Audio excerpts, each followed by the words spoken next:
All right, we're alive. The first show in May 7th, 2018, just coming off a weekend from the season opener in Huntersville, North Carolina, the Carolina Classic. All went well there.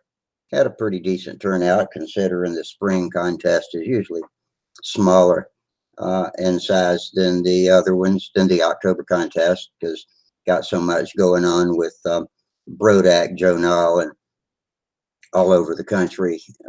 There are contests, first ones of the spring coming up in lots of places. So we feel lucky to have as good of a turnout as we do, and I think we did well.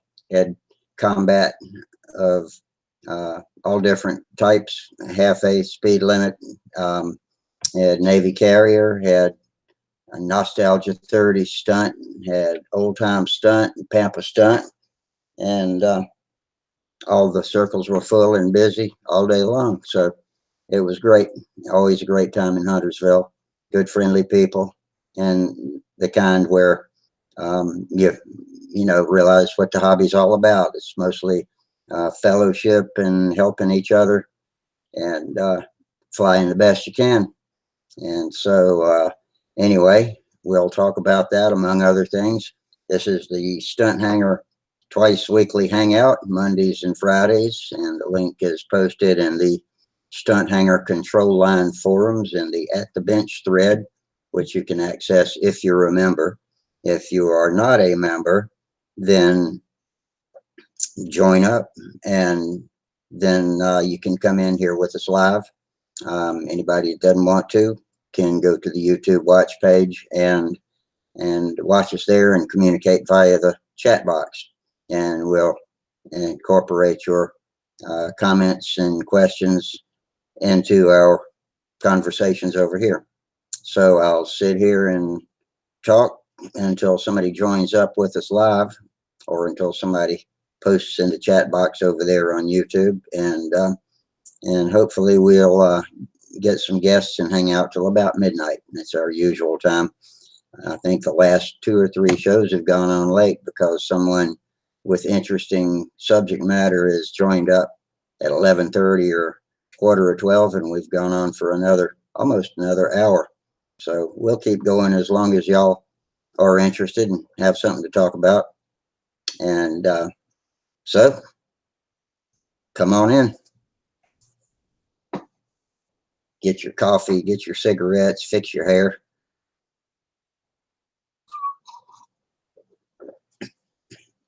Put your makeup on, whatever else you got to do to go public.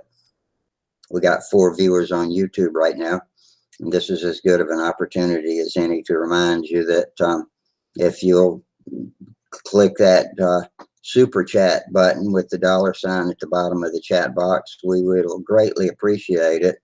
And that'll help Sparky pay the server fees and keep the equipment up to date so we can keep up and keep the show free and keep the show live.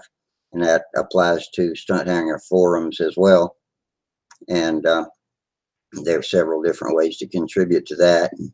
If you're a member of the forum, you can, you know, buy t-shirts or other paraphernalia, t-shirts, coffee cups, all kinds of Stunthangar paraphernalia is available.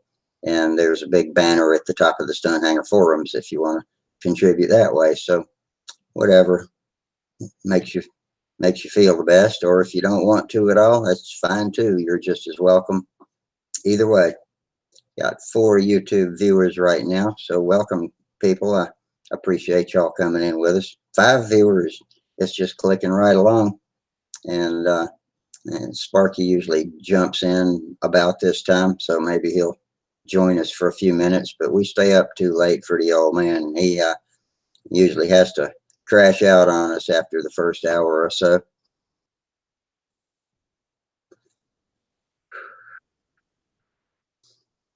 But he posts all kinds of interesting stuff in the daytime about building, tutorials, all kinds of things you might be interested in if you're a aspiring model builder, airplane builder, how to build bell cranks so they don't pull out of cover and paint your planes, all the kind of stuff that you might like to do if you want to be an aeromodeler. We appreciate although this is primarily a stunt forum, we appreciate our combat guys coming in and teaching us what they can about that. And there's more to know than I ever realized before a couple of the combat guys started coming in here and telling us about the rules and how the game's played. It's an intense game too, unlike Stunt, which is more of a yawn, relaxed game up until it's time for you to fly your particular official flight. Then it gets intense.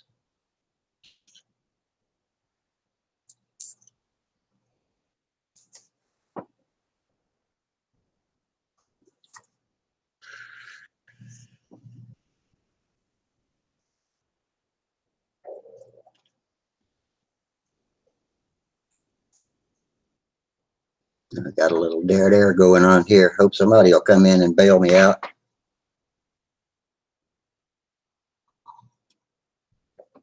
A couple of more cups of coffee and I might get interesting. Somebody that's watching on YouTube, post me a message.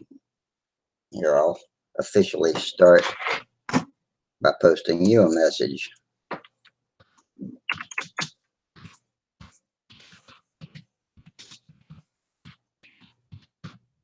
Hi, tubers, welcome.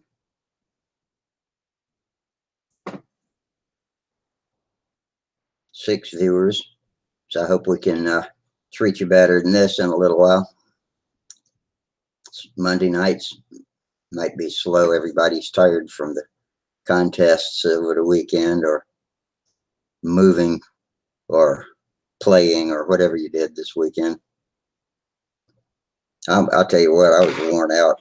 I did some practice judging. I shadowed a couple of judges at the Pampa event yesterday. I had expert and intermediate, and I worked with Bob Zambelli and Dave Wenzel. And then on Saturday, I worked with Dave and Bill Mandakis on the profile event. And it didn't have as many members, so it was a little slower moving, which was good for me, because I'm learning that to be a judge requires extreme focus, or you will miss something.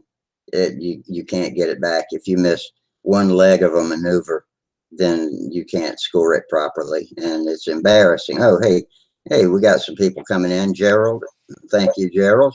Oh, hey, Steve. Man, when it rains, it pours.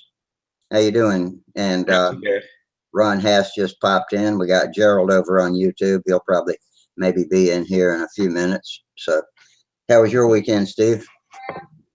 Not too bad. What, babes? The internet just crashed because it says we're having trouble loading this right now. Oh.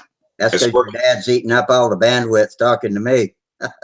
Yeah, I'm probably eating up all. Yeah, Rusty's right. I eat up all the bandwidth.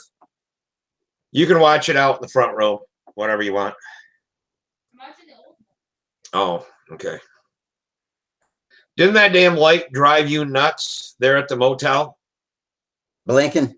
Yeah, that was blinking when I was there. They've been blinking for years. Oh, okay.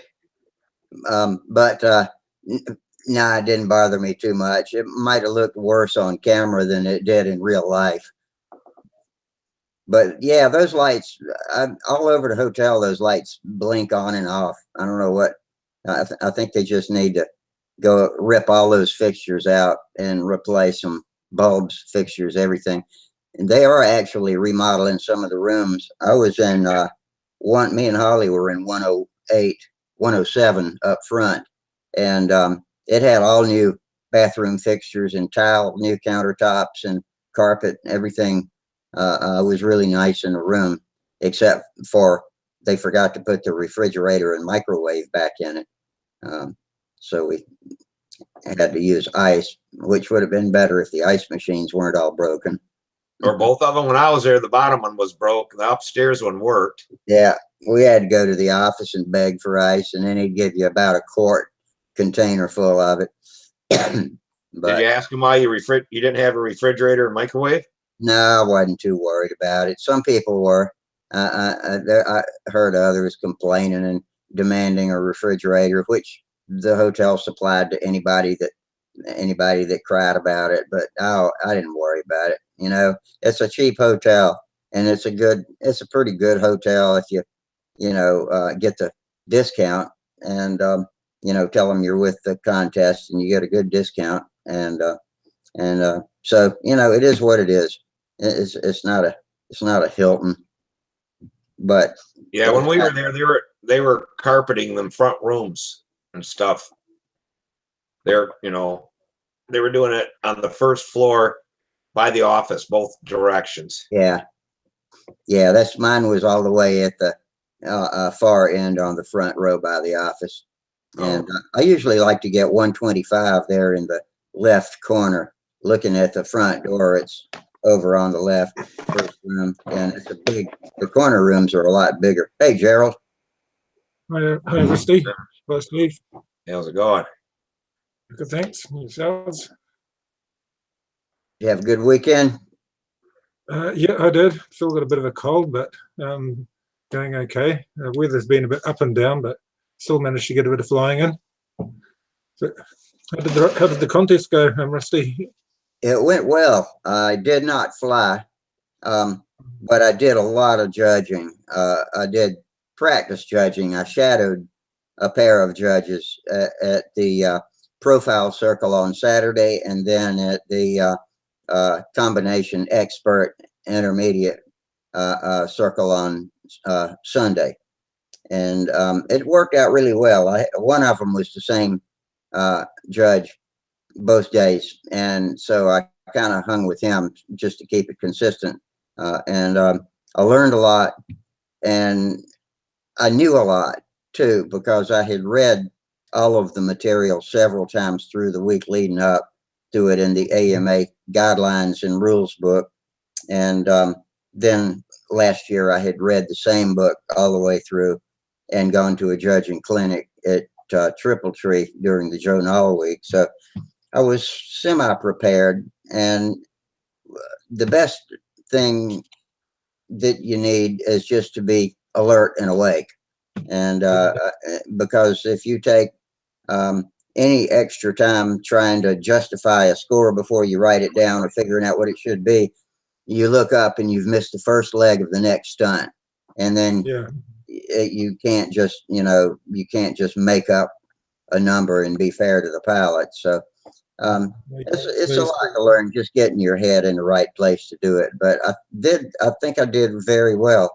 I compared my scores with Dave's, and it looked like the same person judged them all the way down the line. So I didn't have an excessive amount of brain farts, and truth be told, I'm sure the other guys get them and just don't tell anybody, and so I wouldn't know it anyway. And so it was enjoyable.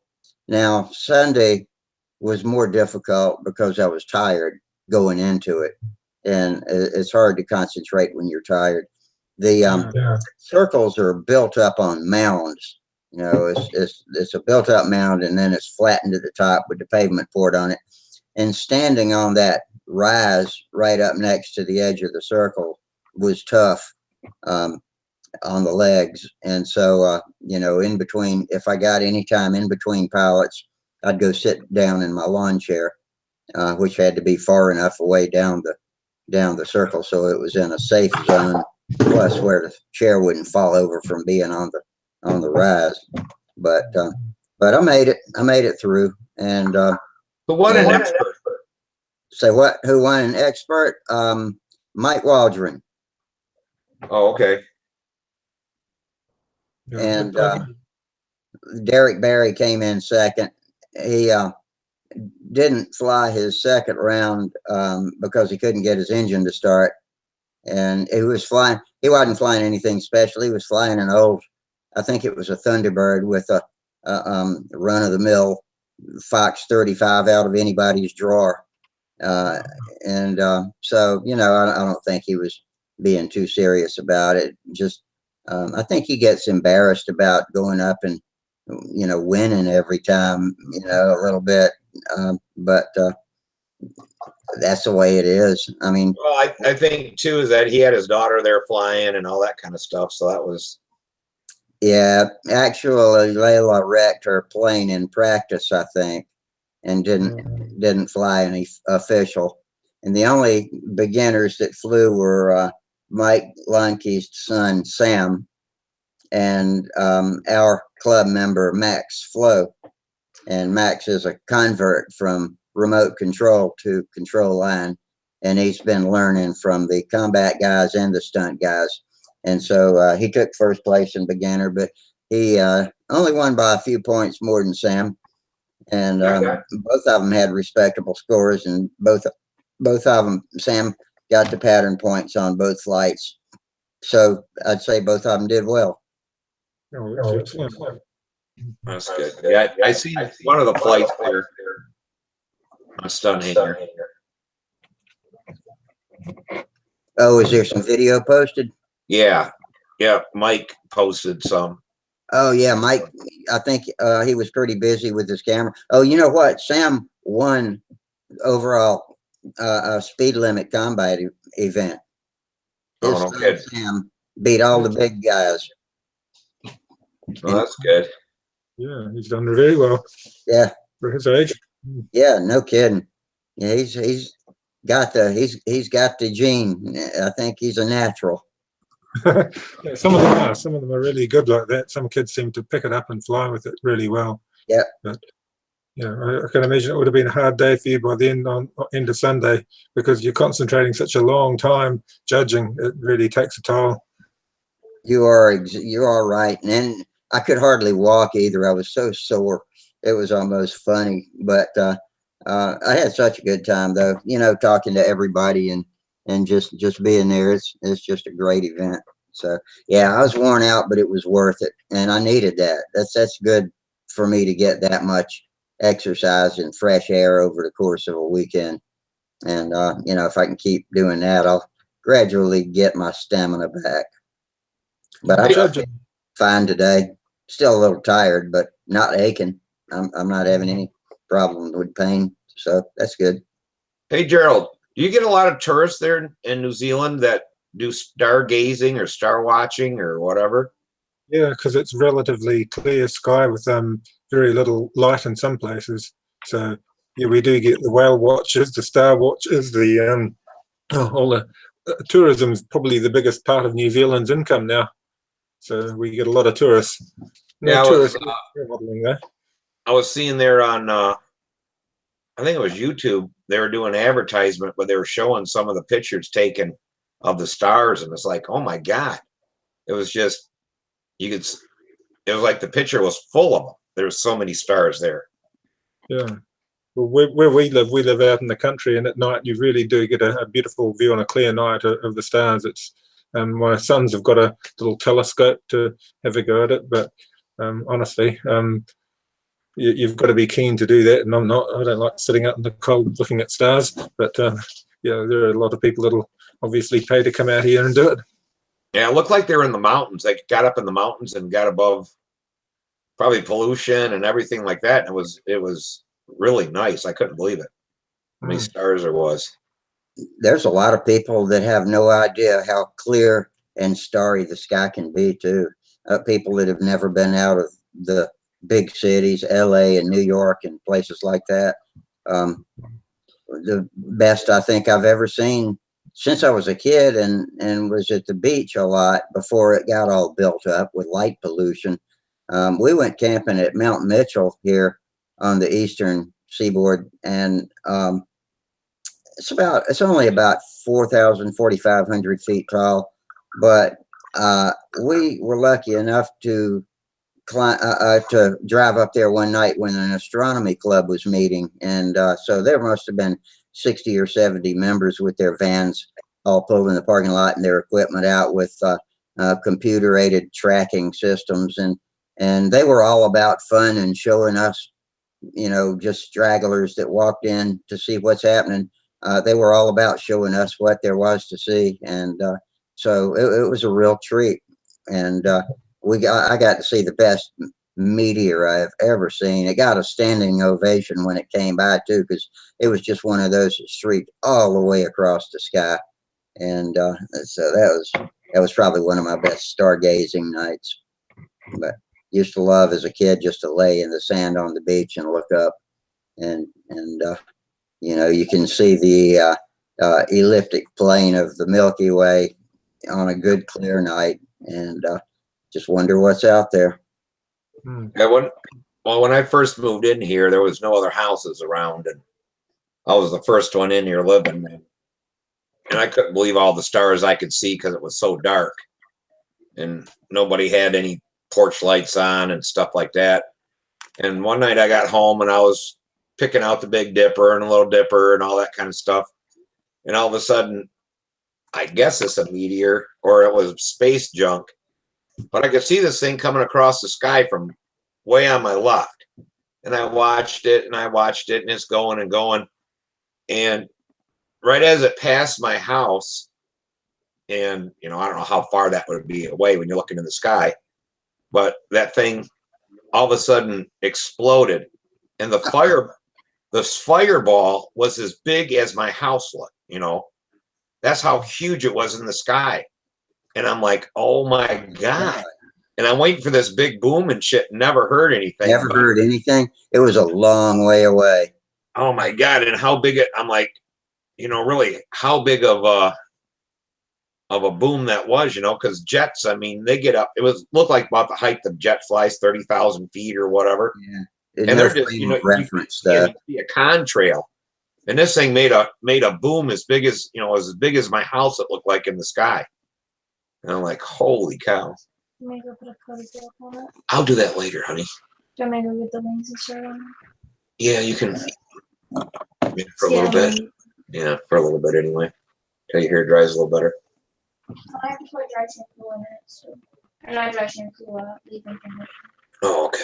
So it's gonna be wet. But yeah, that's the biggest thing I ever see explode in the sky.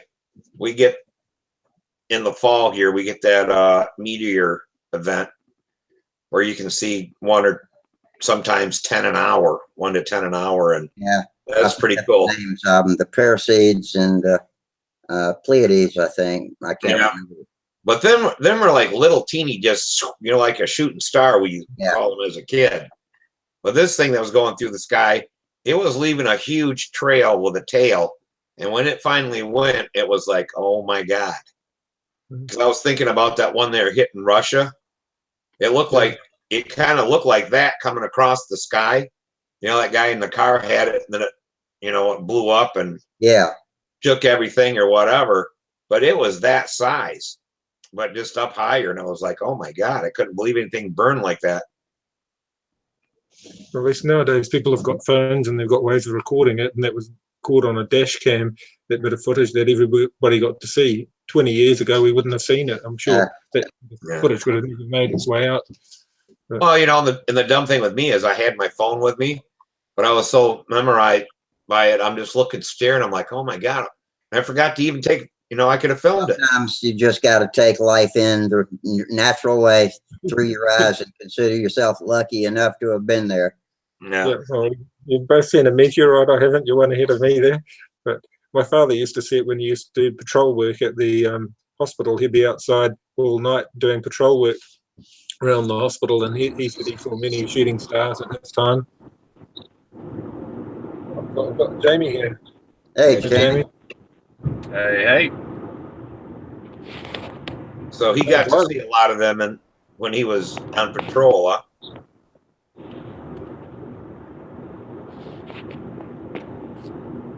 Hey, Gerald.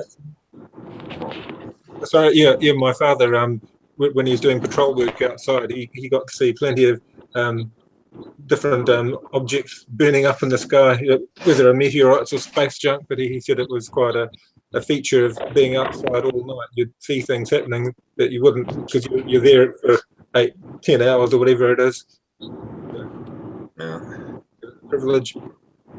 Yeah, I wish I had film of it just so I could show people how big it was. You know, because it was like, what? It was that big? And it's like, I've never seen nothing like that in my life. Yeah, it's impossible to describe something like that and really give them the image of what you saw. Yeah. Can't do it justice. Yeah, it was kind of scary, actually. It was so big, you know. It was like, wow. I'm thinking to myself, man, that'd have been lower, and you know, it would have done a lot of damage.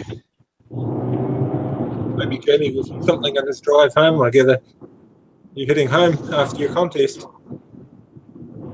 What's that? Oh, Jamie, are you heading home after your contest?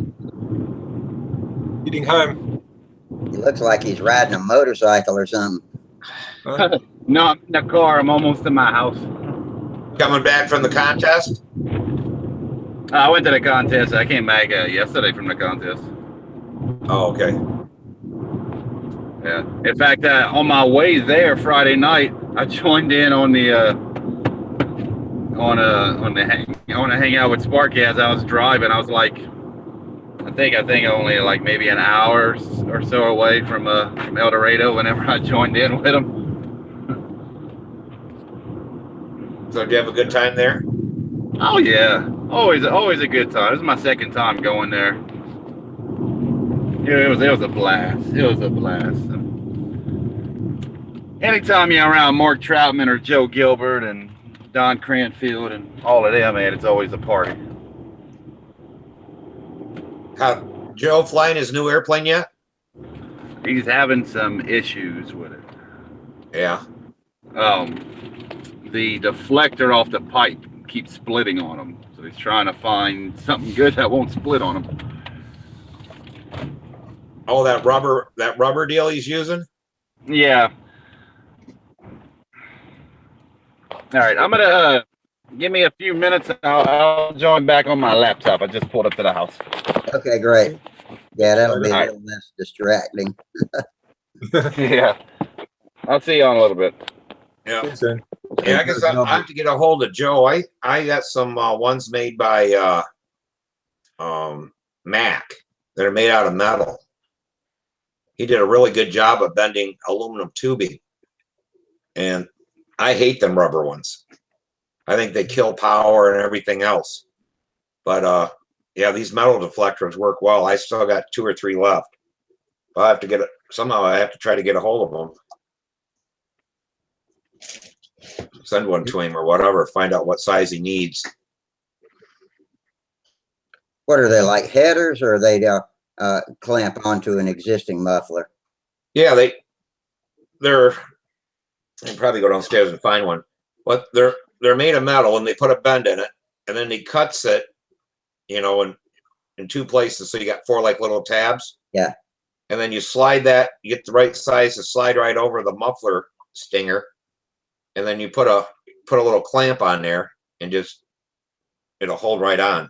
Yeah. I usually sand them up so that you know that the stinger is rough and stuff, and the inside of the other one's rough, and then put them on. And yeah, there's no back pressure created by it. We put them on a few different airplanes, but the rubber ones got set, you know, like at a 90. Well, anytime Back pressure. Huh? That adds back pressure if it's got a sharp bend in it. Oh yeah. I mean, we did some stuff at work. We got books on that kind of stuff to see what rubber and plastic and everything at what angles, what that causes for back pressure and stuff like that, you know. And like in gas piping, a 90 is worth 5 feet of gas pipe. It has the same. So if you have a 90 on a deflector, more than likely that's like adding 5 feet of pipe on that stinger. Nobody would do that for back pressure. You know, but people run them things all the time.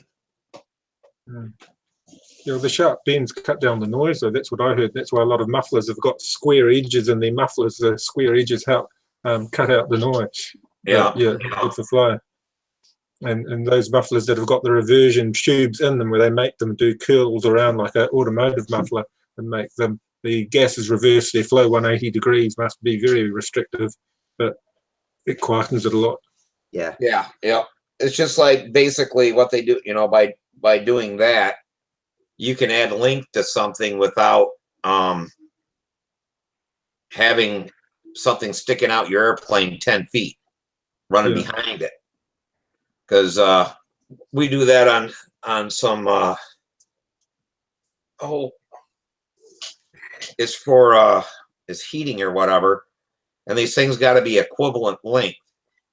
Well, if you got one part of the unit 50 feet away and one's at 30 feet, and what we do then is add elbows, and most of them are like 5 feet per 90, and we'll build in a little transition with 90s to get the equivalent feet to the piping, and all that stuff is all added in, because otherwise you get more flow to one unit than you do the other. Like You'll take the path of least resistance. Yeah, it reminds me of tuned length headers on a motor. I remember I was about to say that too. I had a 350 that had a beautiful set of tune length headers, and they went all over the place trying to get them equal length, and they worked beautifully, but what a nightmare clearance wise. They were a disaster. Hard to get in. I guess, and with mine, I had to lift the engine up and lay the headers down in the engine bay, and then lower the engine down to them and try to get the bolt holes to line up. And finally did it, but it took about 2 or 3 of us twisting and turning and grunting and groaning to do it.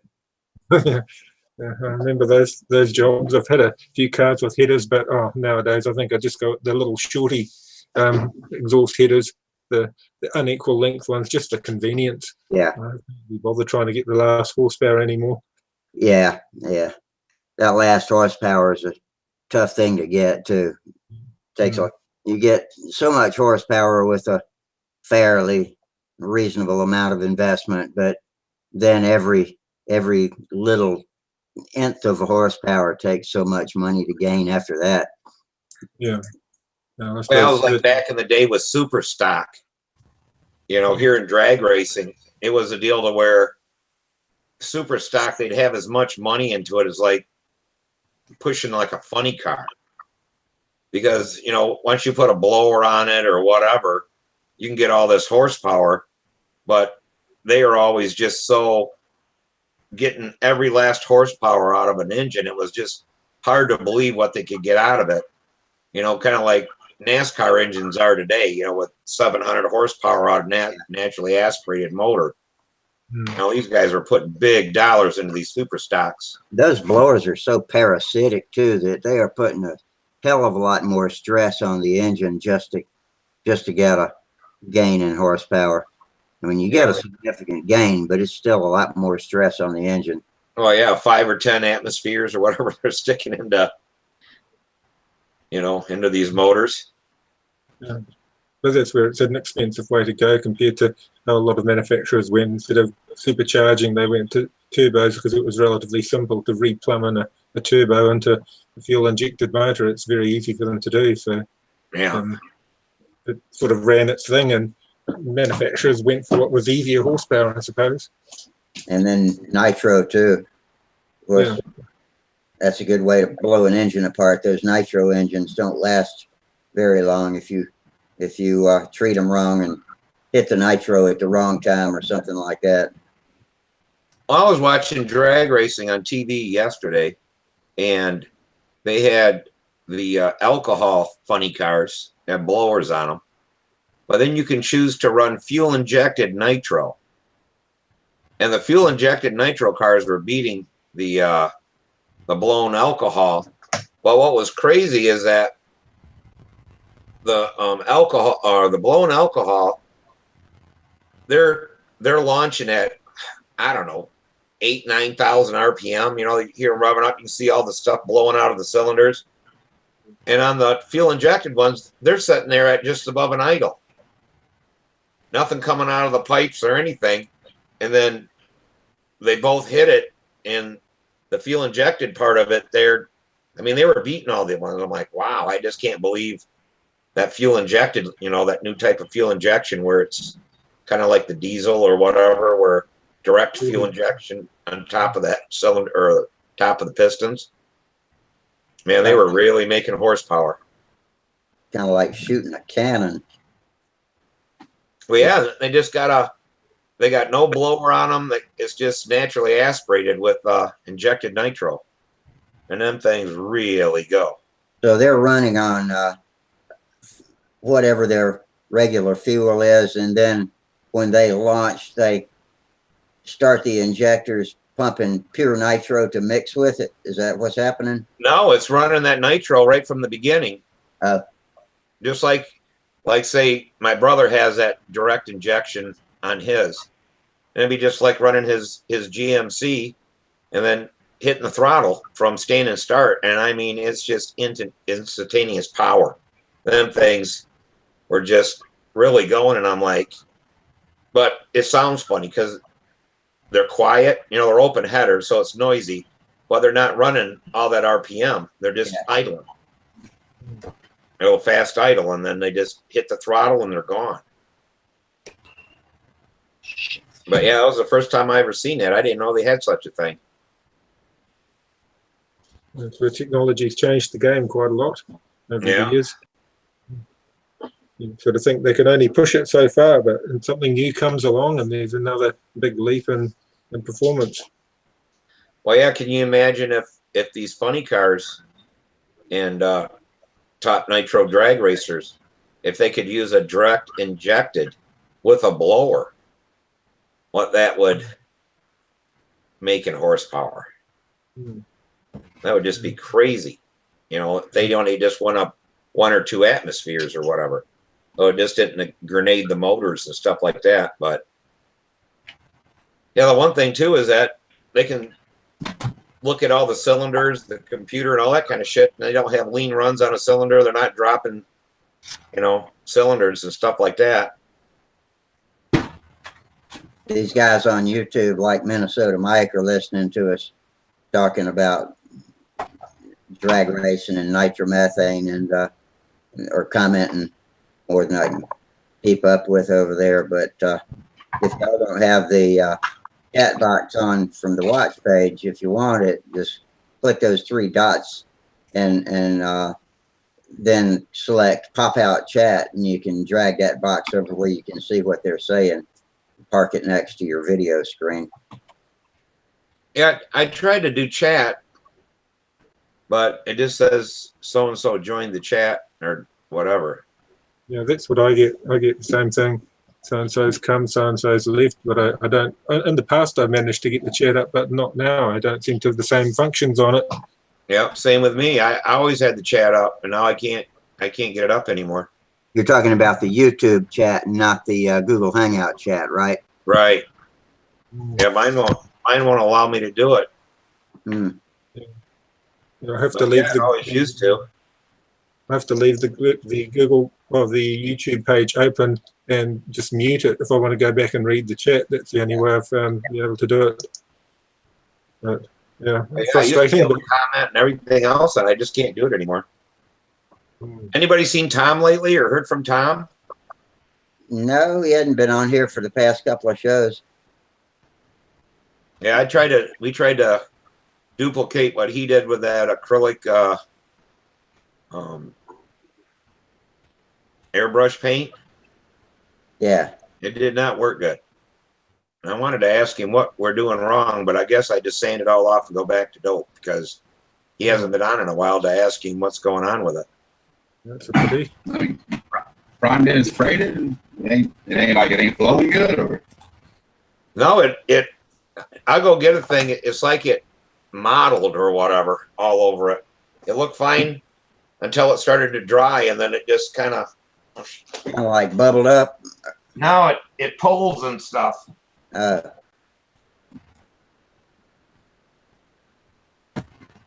don't know. I like, I'm gonna stick with what I've got with that Duplicolor rattle can paint.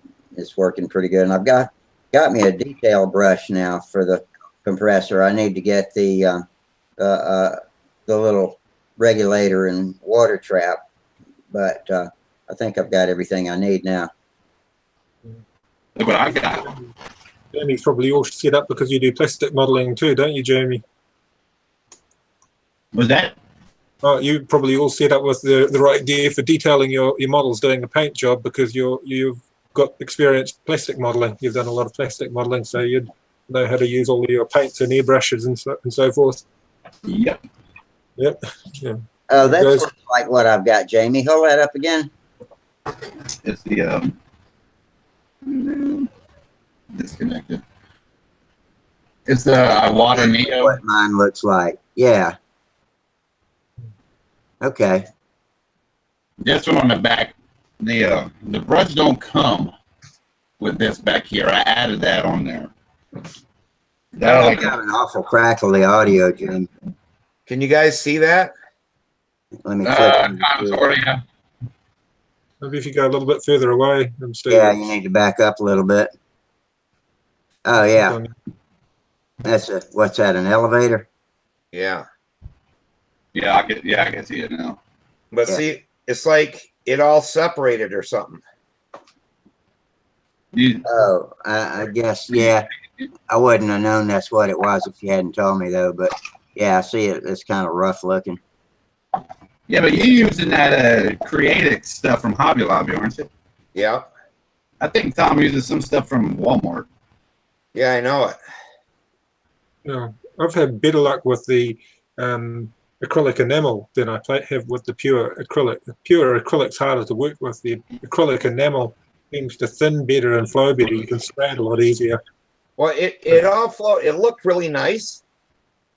And then as it set, and I'm like, it looks like it's getting little bumps. And as it dried and dried further, it did that. Yeah, I haven't had that happen. Well, turn it into a fish scheme. Yeah. You know, it's not fisheye. I'm not sure what happened. It looks almost like it's too watery. It might be too thin a little too much. I did 50-50, like they said. Well, that might have been too much. I always thin it as the least amount that I can get away with, that I can get it to spray. Because some acrylics, they sort of separate out when you put too much water in them. And you might have just the pigment separating out. It's like when you try painting the house with acrylic paint and you put too much water in it and then weird things happen. I think that's what's happened. You've just got too much water or too much water for the temperature. If it's a bit cool, sometimes they do weird things too. Acrylic doesn't like to be applied under, what would it be? I'll grab my thing. It's like, Minnesota Mike says it sounds like he's putting too much paint on or too much, put too much on at one time. What temperature was it when you sprayed it, Steve? Around 75 degrees. Oh, that Sounds should be perfect. Because it can get weird. It can do weird things. Acrylic, when it's very cold, it doesn't dry. It just runs. Oh, here we go. We've got, Acrylic paint. yeah, that's the high quality. Lynch and Paul Taylor used on the Brodak Hurricanes last year. Okay. He model paint with 2K rattle can. Well, I don't know if Jim used it. I know Paul used that 2K clear. What's really weird is that you can see it, but you can't really feel it. Yeah, that sounds like it's the pigment coming out, separating from it. Yeah, like it's not Yeah, mixed up very well. Take a wild guess to say that. Throw some maybe BBs in there and shake it up. Yeah, maybe I thinned it too much. I went 50-50 with that, and it was their reducer. Yeah, you see, like if the pigment separated and then you thin it on top of that, it's probably, that'd be a good, I bet that might be what it, but I can't tell. I bet that's probably what it is. I guess I'll went and sand it back out and try it again. But I don't want to do the whole model if I got this kind of a problem. Some old furniture or something. And find something that you can practice on, like Tom on his he practices on his old water heater, doesn't he? Well, I practiced on a box and it worked perfect. But maybe the box soaked the carrier or whatever. Yeah. I've got another Yak 9 fuselage that I didn't use when I built my that I use as a test board. I need to sand it all off though. Hey, Terry. Hey guys, hey Steve, I jumped on to give you your solution to your paint. What's that? Well, you can thin it 50%, but you sprayed it and you walked away, right? It looked good when you sprayed it, right? Yep, look fine. I put just You really should light. have set it with a heat dryer. You got it too thin, and here's what happens if you don't see. Tom never sets his with a heat gun, and that's just his method. I think I sent you the video on painting the crankbaits. Yeah. We set the colors, even in the car hobby, we set the colors with a heat gun between coats because those microscopic particles fuse together and make a sheet of acrylic. Oh, okay. All right, so here's the deal. If you're going to let it air dry out, which is okay before you heat set it, you got to use less thinner or use more alcohol and no water. I mean, go with the fuel alcohol. Remember I mentioned that to you? Yeah. See, here in Florida, I'm spraying with 90% humidity. So I've got the moisture. So I spray straight alcohol because I'm even going through that little bottle with calcium chloride crystals in it. I'm still, blowing humidity because it's Florida. Oh, okay. So you should be able to get a real good paint job up there, believe me. And I've got friends in Wisconsin that are using Createx Wicked colors, the metallics and the pearls and everything. That's what this is. On some ringmasters. We got a big group of guys building ringmasters for that ringathon thing. And okay. Yeah. So are they going over dope? Silk span and dope? I believe they're going over either not silk. I don't think many of them use paper. I think a lot of them use just the regular silk. Oh, okay. And then a lot of them have it transparent, and then they painted stripes and different things on with the Createx, sealed it off, and then cleared over it. Oh, okay. Some guys painted them all. Now, I don't know if they were done with tissue or not, but I'll have to find out. Yeah, I know that the one guy who's the head of this group, Tom, had a big chunk of, 60s aerospan silk. Big box of various colors. Still in the plastic bags. I got sent a couple blue ones because that's how I had my old voodoo. Oh, okay. Yeah, that aerospan. Do you remember it? Yeah. Yeah. Yep. Yeah, that was well, they had aerospan, they had God, I can't think of the other one. Yeah, one I can't either. polyester and one had something else. Yeah. With the silk. Well, the aerospan had the best colors, you have to admit. Yeah. They were really good. Well, I'll bring the blue ones out next time, but we're in a flux here with my wife and all this chemo nonsense. Oh, how's she doing? Well, she's hanging in there. Is she at home and then going for treatments to the hospital? Yeah, well, she's working. I mean, my wife is like old school. Yeah. You could lop her leg off, and in the morning she'd hobble to work. Yeah. As opposed to yeah, a snowflake that gets a sniffle and stays home. No kidding. Yeah, I get it. And then calls human services for counseling. Well, I think it's a joke. That's good to hear. She's still yeah, it's all good.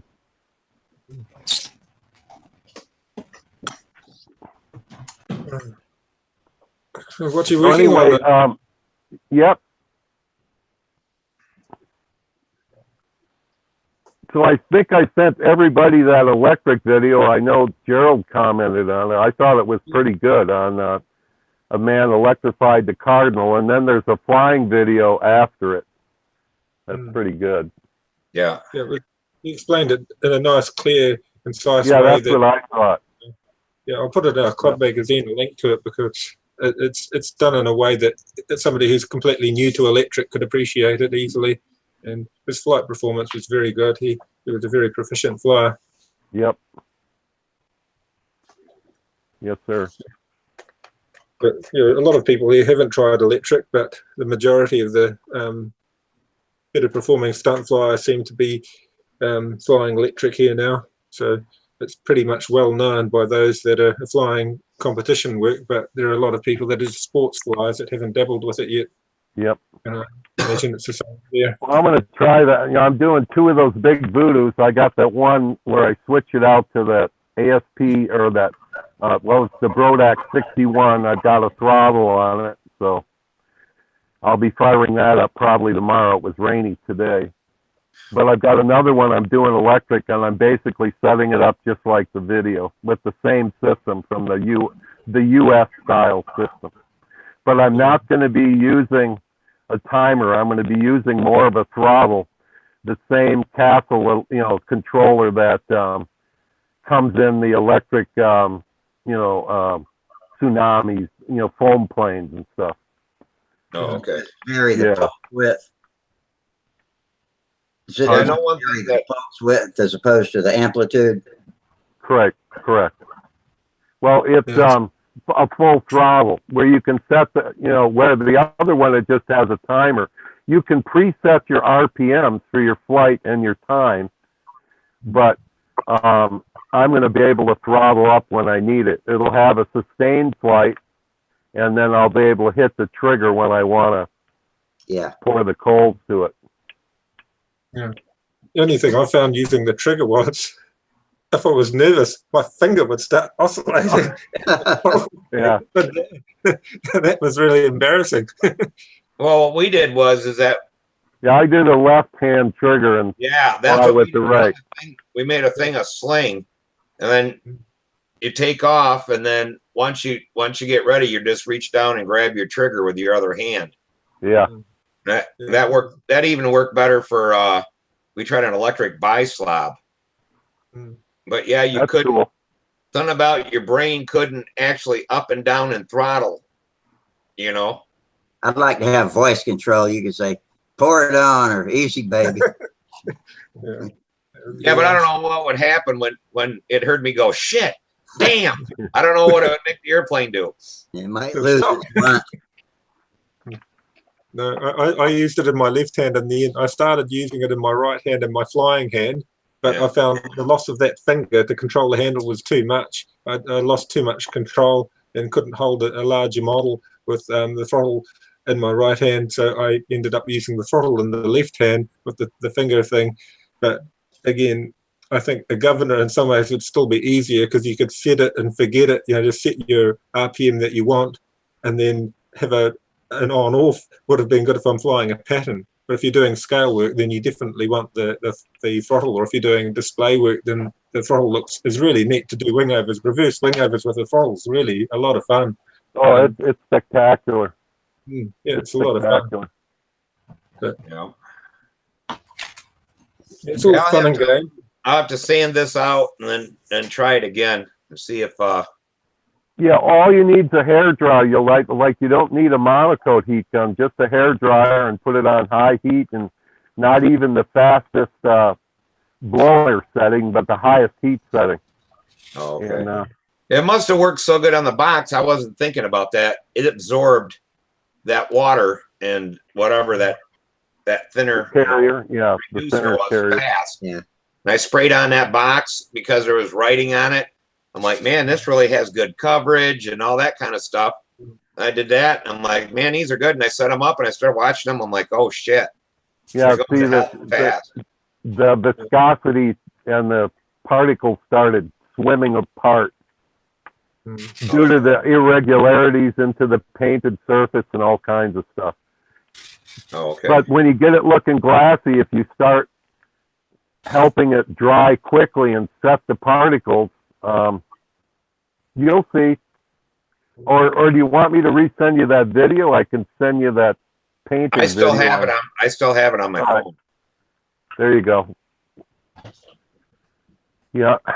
I wasn't even thinking about that because I'm like, man, it looks so good. And then all of a sudden, just in an instant, it went to hell. And I'm like, Yeah, it flowed out. It's, the particles separated. oh, okay. The pigments parted ways. Yeah, and it kind of did it, over top of where the low spot where the primer was at. It tended to stick better to just the clear dope. Mm-hmm. Well, it's different surfaces microscopically, because even though you sanded them, they finish different. Some might have some fibers exposed, you don't know. But it only But added about. hit it with the heat gun and do thin coats, Maybe reduce your thinner to start. Yeah, and then set it with the heat gun, and I think you're going to be fine. It only added 2 grams to and that was before it was fully dried. So yeah, it goes on thin, and you can really get a nice coverage with it. It's just amazing. Yeah. But what's crazy we're shooting them on plastic, on styrene. It's perfect. See, there you go. It's for some reason on that end, it did really nice, and the rest of it did that. But even on like edges, the curved edges are great. It was just all the flats. Yep. So.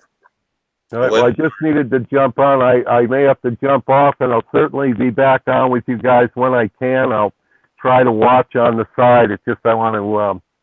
My wife has a couple friends over, and I just don't want to be rude, but I had to. Some of the viewers, they're texting me that I tell these guys and their members, get on yourself. Don't be so shy. You got to get on. Steve's got a paint question, and Tom's not on there. Anyway, I love you guys, and I'm not gay. See ya.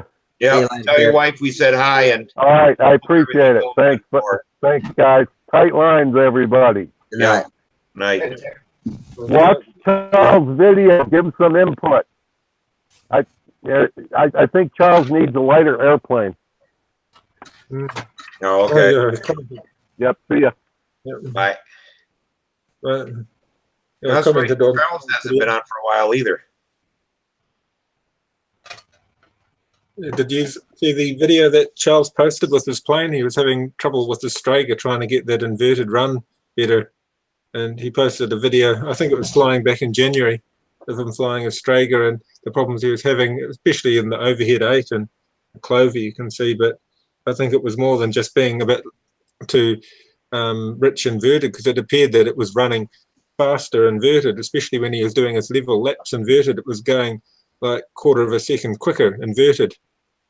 And by the time he got to the end of the flight, to me it seemed like the motor was laboring and it seemed lean by the end. But I think that's what Terry was talking about, because it's a heavy model and it just seemed like the motor was working very hard by the end of the flight. The run wasn't just a matter of being rich or lean. It just seemed like it was struggling a bit, maybe with the heat as well. I don't know. But I don't know, something else has been posted since he posted his video, but that's probably why I came on late a bit today. I was looking at Charles' video. I hope he gets. I think I've been reading that there's a thing on there about the Stalker 66 or whatever, and they're talking about the oil and all that kind of stuff, and maybe the motor has got some carbon in it, because they're saying the thing will run bad if, these guys are saying unless you use this one type of synthetic oil about 50-60 flights, you got to pull it down and clean it up.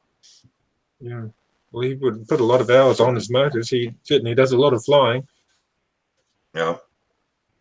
Or maybe if he comes in, he's gonna have to pull it apart and get the carbon out of it.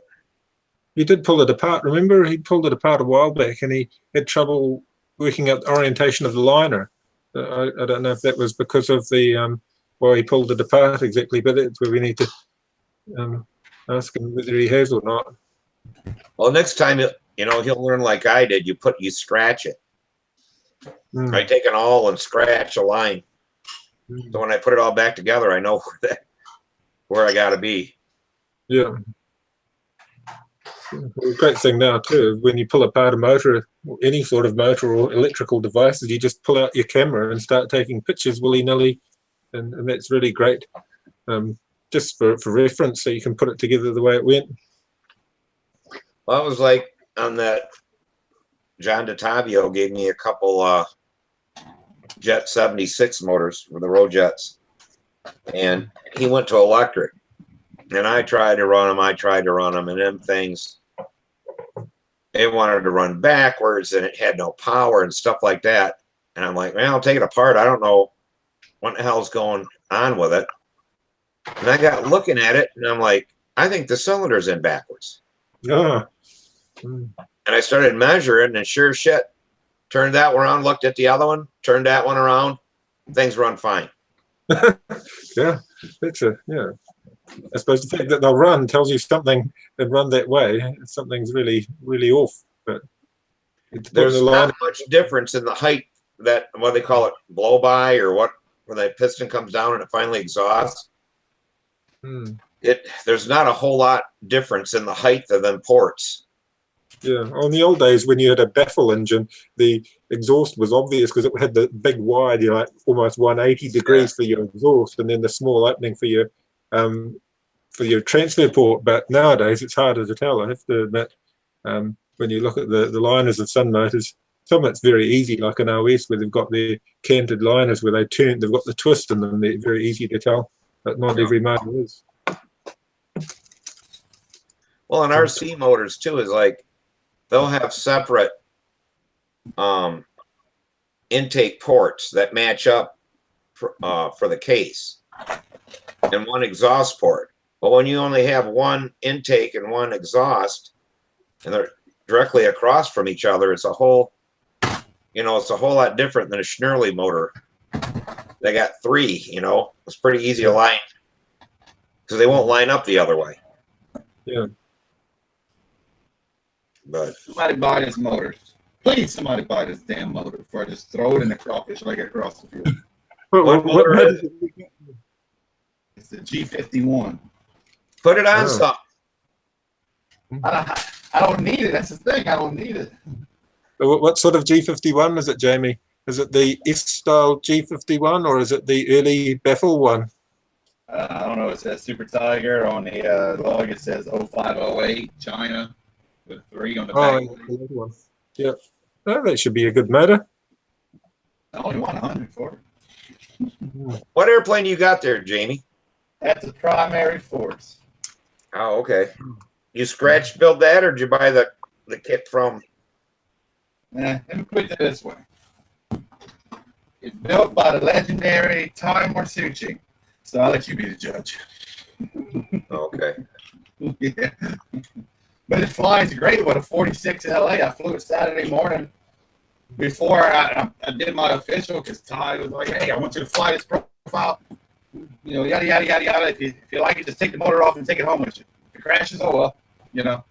I flew it and it flies better than my Ringmaster. What'd you have on it for a motor? 46 LA. Oh, that's a big one, because I know they're flying them with 25s on them. Yeah, a buddy of mine going, he's using an Evo 36. And it flew great. And the crazy thing about it, what Ty told me, is that the outboard wing developed a warp. So he flew for the first time Friday. And so they had to make a little trim tab at the trailing edge. They cut it, bent it, glued it. He wasn't really fixing things, so he did one on the inboard wing too. And it actually, sort of fixed it. As rough as it looks, with just a primer coat and underneath it's painted white. But I was going to use Rust-Oleum on it, but since the topic of acrylics came up, this is actually probably a good test piece to try that on my Tamiya stuff to see how it comes out. Oh, there's a guy here flying a primary force with the LA-46, and it goes very well. Mind you, he's a great flyer too. Yeah, I think he had, it was a wooden prop. I want to say it might have been a Top Flight. I'm not sure. I think it might have been like the old red Top Flights, the red label ones. But it was a 12.4 cut down, 12.4 cut down to 11.4. And I mean, just flew fabulous. And my, within my skill set compared to flying that chunky little ringmaster, I mean, just felt great. You know how nice it is, to do a square and not have to do this as it goes up, Yeah. A nice model makes a big difference to your performance, and just the way your maneuvers look with a nice model. This is something that's jumpy. The ringmaster versus that would be quite a big difference, I imagine. It just depends. I mean, I guess it depends on how the wind's blowing, or if I hit the wind right when I do a square, it'll corner good. It'll look pretty decent. Not this past weekend, it didn't. Oh no, it didn't look good at all. Well, we learned one thing with Samantha's electric vector there, that there's a big difference in electric props. Huge. With all of our trimming problems, losing line tension and stuff, we ended up putting one of the props that Will Davis gave us down there in Huntersville. What a huge difference. It pulls now. And it must have been that, we always had lap times and everything, but that prop, the other props that we tried weren't pulling. And it's made it, she said, real touchy now, reacting to corners and everything on her squares, how much faster it'll do that corner. So you're saying using a proper generic electric prop, not just a general IC prop, is a much better. Well, no, we're using the wooden one. We're using the wood electric props. But we went to, I guess it's like a Hobby King one. He said he paid, they're on sale, I don't know, like $1 a piece for them or whatever. And we had to drop the RPM by 800 RPMs to get the lap times in. Yeah. It pulls that much harder than that other prop. Was it just a more modern scimitar shape, or what's the big difference between the wood and the? They both look the same. Just one's made out of wood and one's made out of plastic, but it must be that plastic one is made different or something, and it bites harder. It just pulls so much harder than. Maybe it's weight, extra weight gives it more inertia. Is it significantly heavier than the wooden one? It's not a whole lot, but it's a little bit. That's why we went with the wood. But yeah, it's just hard to believe what that prop does. It's a cut down 12.6. We had it's cut down to 11, so it makes it 11.6 or whatever.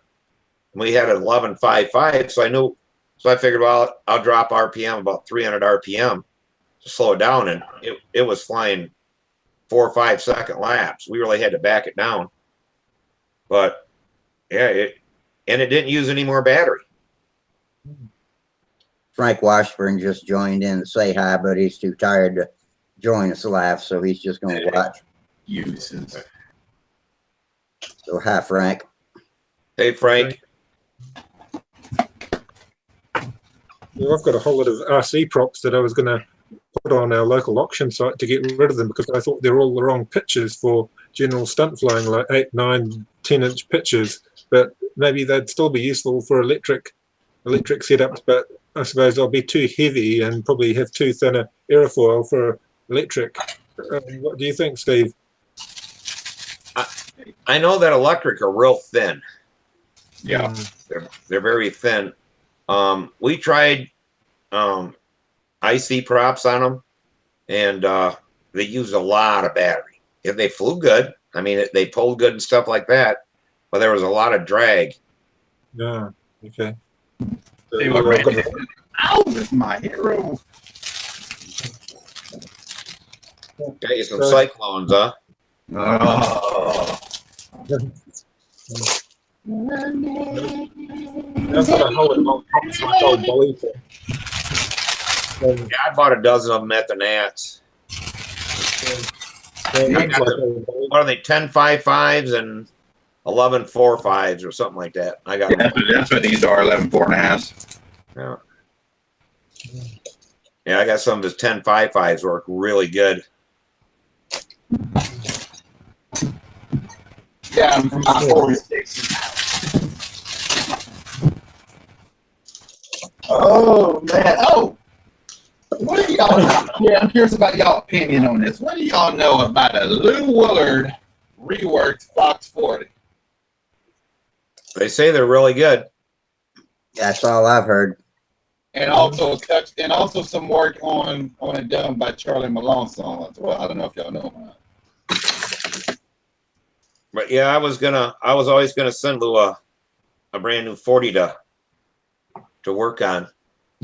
But I seen them fly at Brodak, and they work real well. The Silver I Fox got one 40. emailed to me this week. Yeah, he had the Silver Fox, I think 35s, but the 40s were what really people loved that he did. The coffin back 40s. The lightweight one based on the combat or the heavier? Yeah. The lightweight. Yeah, the lightweight. Yeah, that's what my wife's got on here. VK Chief up on the wall over there is the lightweight 40, and that's a nice running motor. Yeah, I was fueling up my plane just to fart around Saturday afternoon as the contest was winding down. And John Gunn walked up to me and was like, "Hey, I hear you having trouble finding a stunt motor." I just looked at him funny because I didn't know what he was all talking about. I didn't even know who he was. And I'm like, "Not really? Why? What's up?" He said, "Oh, well, I got a Fox 40, reworked by Lou Willard. If you want it, you can have it. Just give me your address." All right, you ain't got to tell me twice. I remember getting on Stunthangar like 2010 and reading up on them reworked jobs by Lou. Now here's one of the dumbest things I ever did, but this was before we were back and Samantha wanted to fly control line. So I get me a Fox 40, the light case 40 on eBay. And I put it on the bench and I start running it. And no matter what prop I put on it, I could never get more than 12,000 RPM out of it.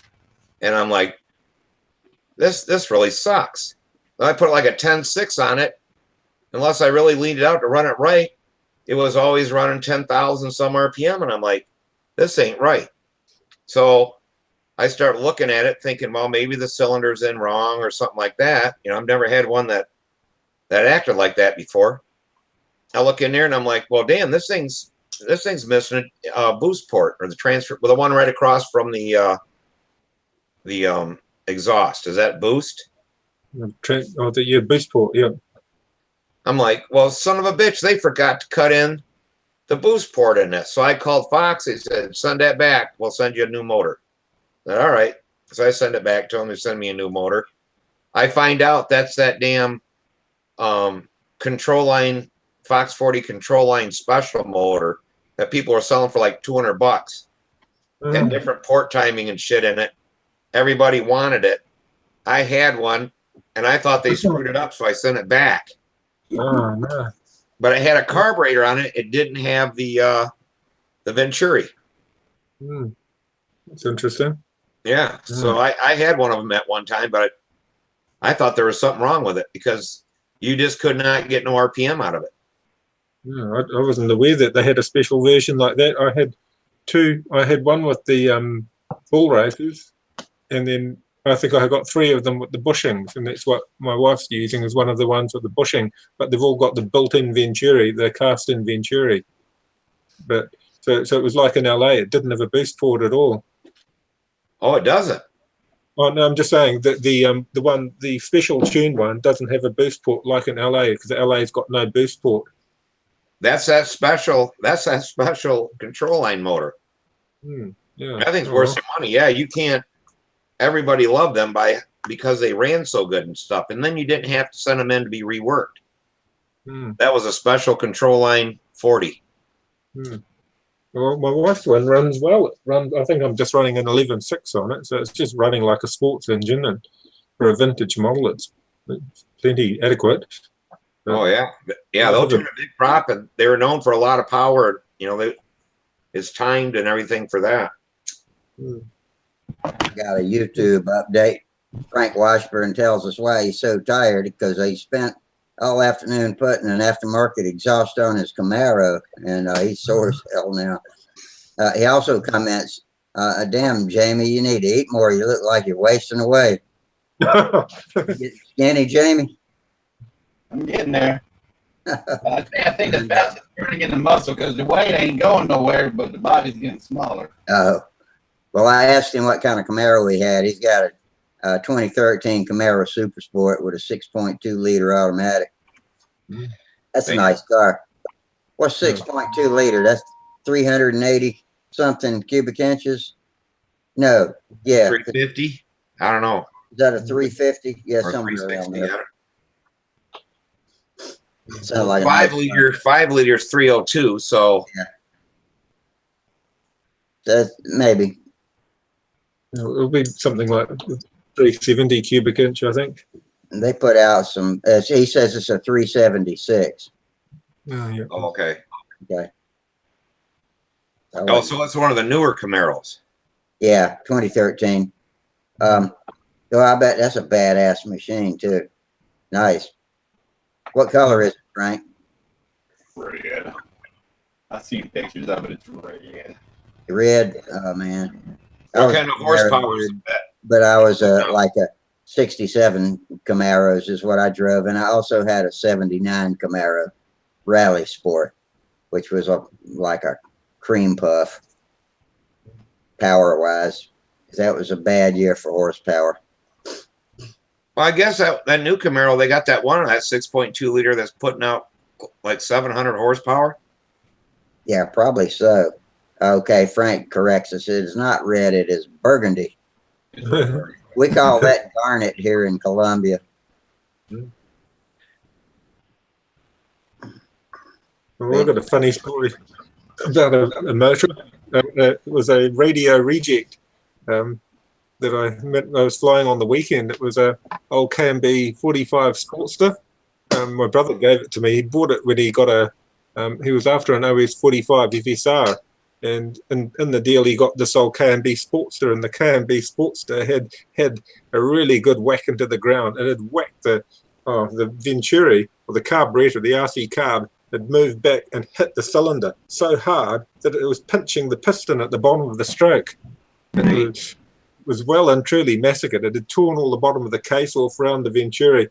It was all pulled off around the base of the carb, and some of the internal little fins within the case were stuffed as well. But I thought, it's got an aluminium liner, the piston's chromed, I'll just sand the bottom of the liner where it's pinching and knock it back.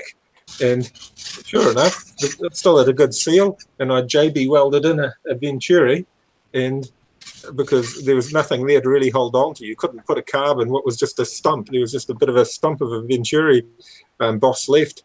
And so I JB welded a bit of 10mm tube and another bit of tube into that and made a Venturi, stuck an RC needle in it, and I made up a stack for it, and it ran really well. I was quite surprised. It had on an old profile. It had a Enya 60 on it, and I wanted the Enya for a better model, and I thought I'll try this old Sportster on it, and it's an ugly old thing. I made it back in 1987, but there's the motor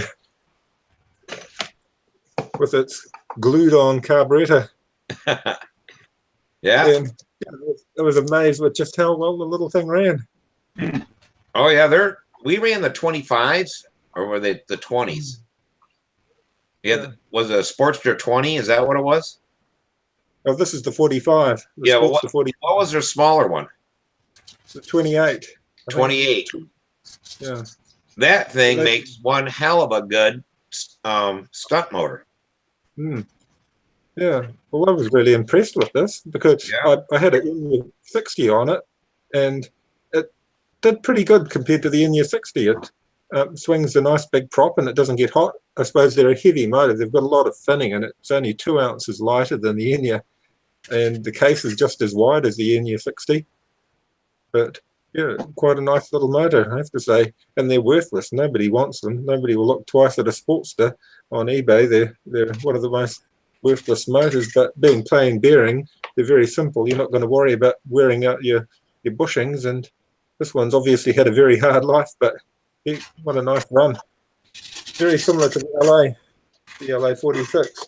Well, that's what we've been telling people. If they can get the 28s or whatever, or them, they make a great stunt motor. You know, they ain't gonna put you into expert, or ain't no pipe run or whatever. But for just a good running motor, I believe they have more power and stuff than a like a FP40 and all that kind of stuff. And I think they run better out of the box.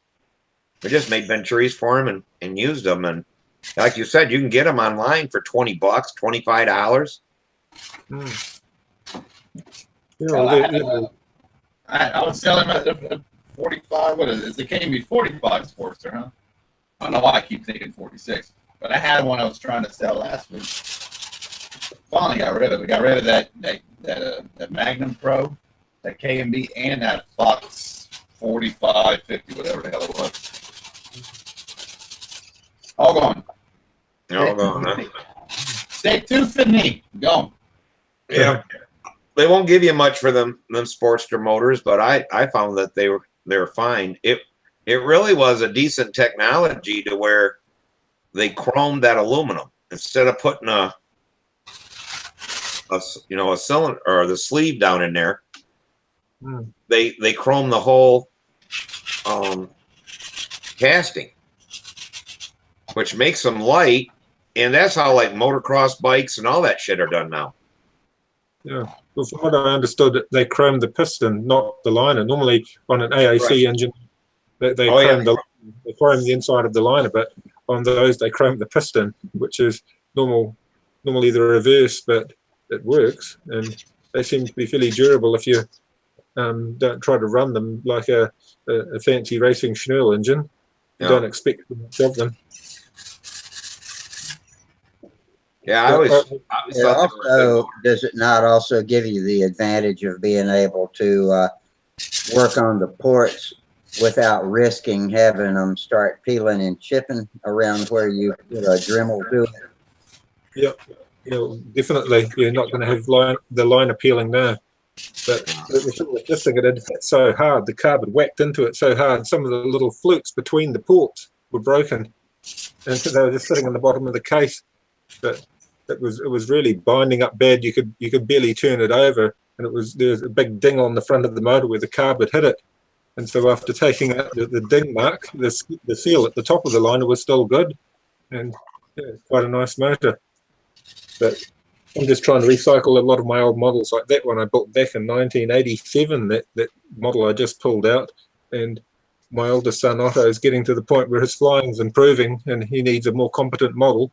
And Max keeps destroying his model because he doesn't want to fly his own models. He wants to fly Big Brother's models. So what electric didn't you electric Cardinal? Is that where or electric something you're going to do? Oh, no, I bought the Vector kit, and I was going to electric that. And my brother said he'd copy me if I set it up and get it all working right. He was quite keen to copy me, but he's building the Pirator, the Alan Brickhouse design. He's nearly finished his Pirator. He's just doing the active rudder on it right now. But he's quite keen to set up an electric model. I sent him Terry's link on setting up a basic electric model. So he's quite keen. Just most of the people around here seem to have gone electric, so he wants to get back into it, but he's all set up to run glows. But I tell you what, if you let your boys fly electric, you'll see their flying come around so much faster. Yeah. I mean, Samantha was, flying well. She was getting over, 500-point flights and stuff. But last year when we went to that electric, and every single time you flew it, it was exactly the same. It wasn't faster, slower, had to play with the needles. She got really good practice, and it was just leaps and bounds on stuff she could work on then, when the rest of it was the same every time. Kind of, I guess, like a pipe motor or whatever, that you didn't have to worry about your timing because it was always whatever you wanted to fly lap times. It was always that. It wasn't the first flight was fast, the next flight was a little slow, then you get it back to where you want it,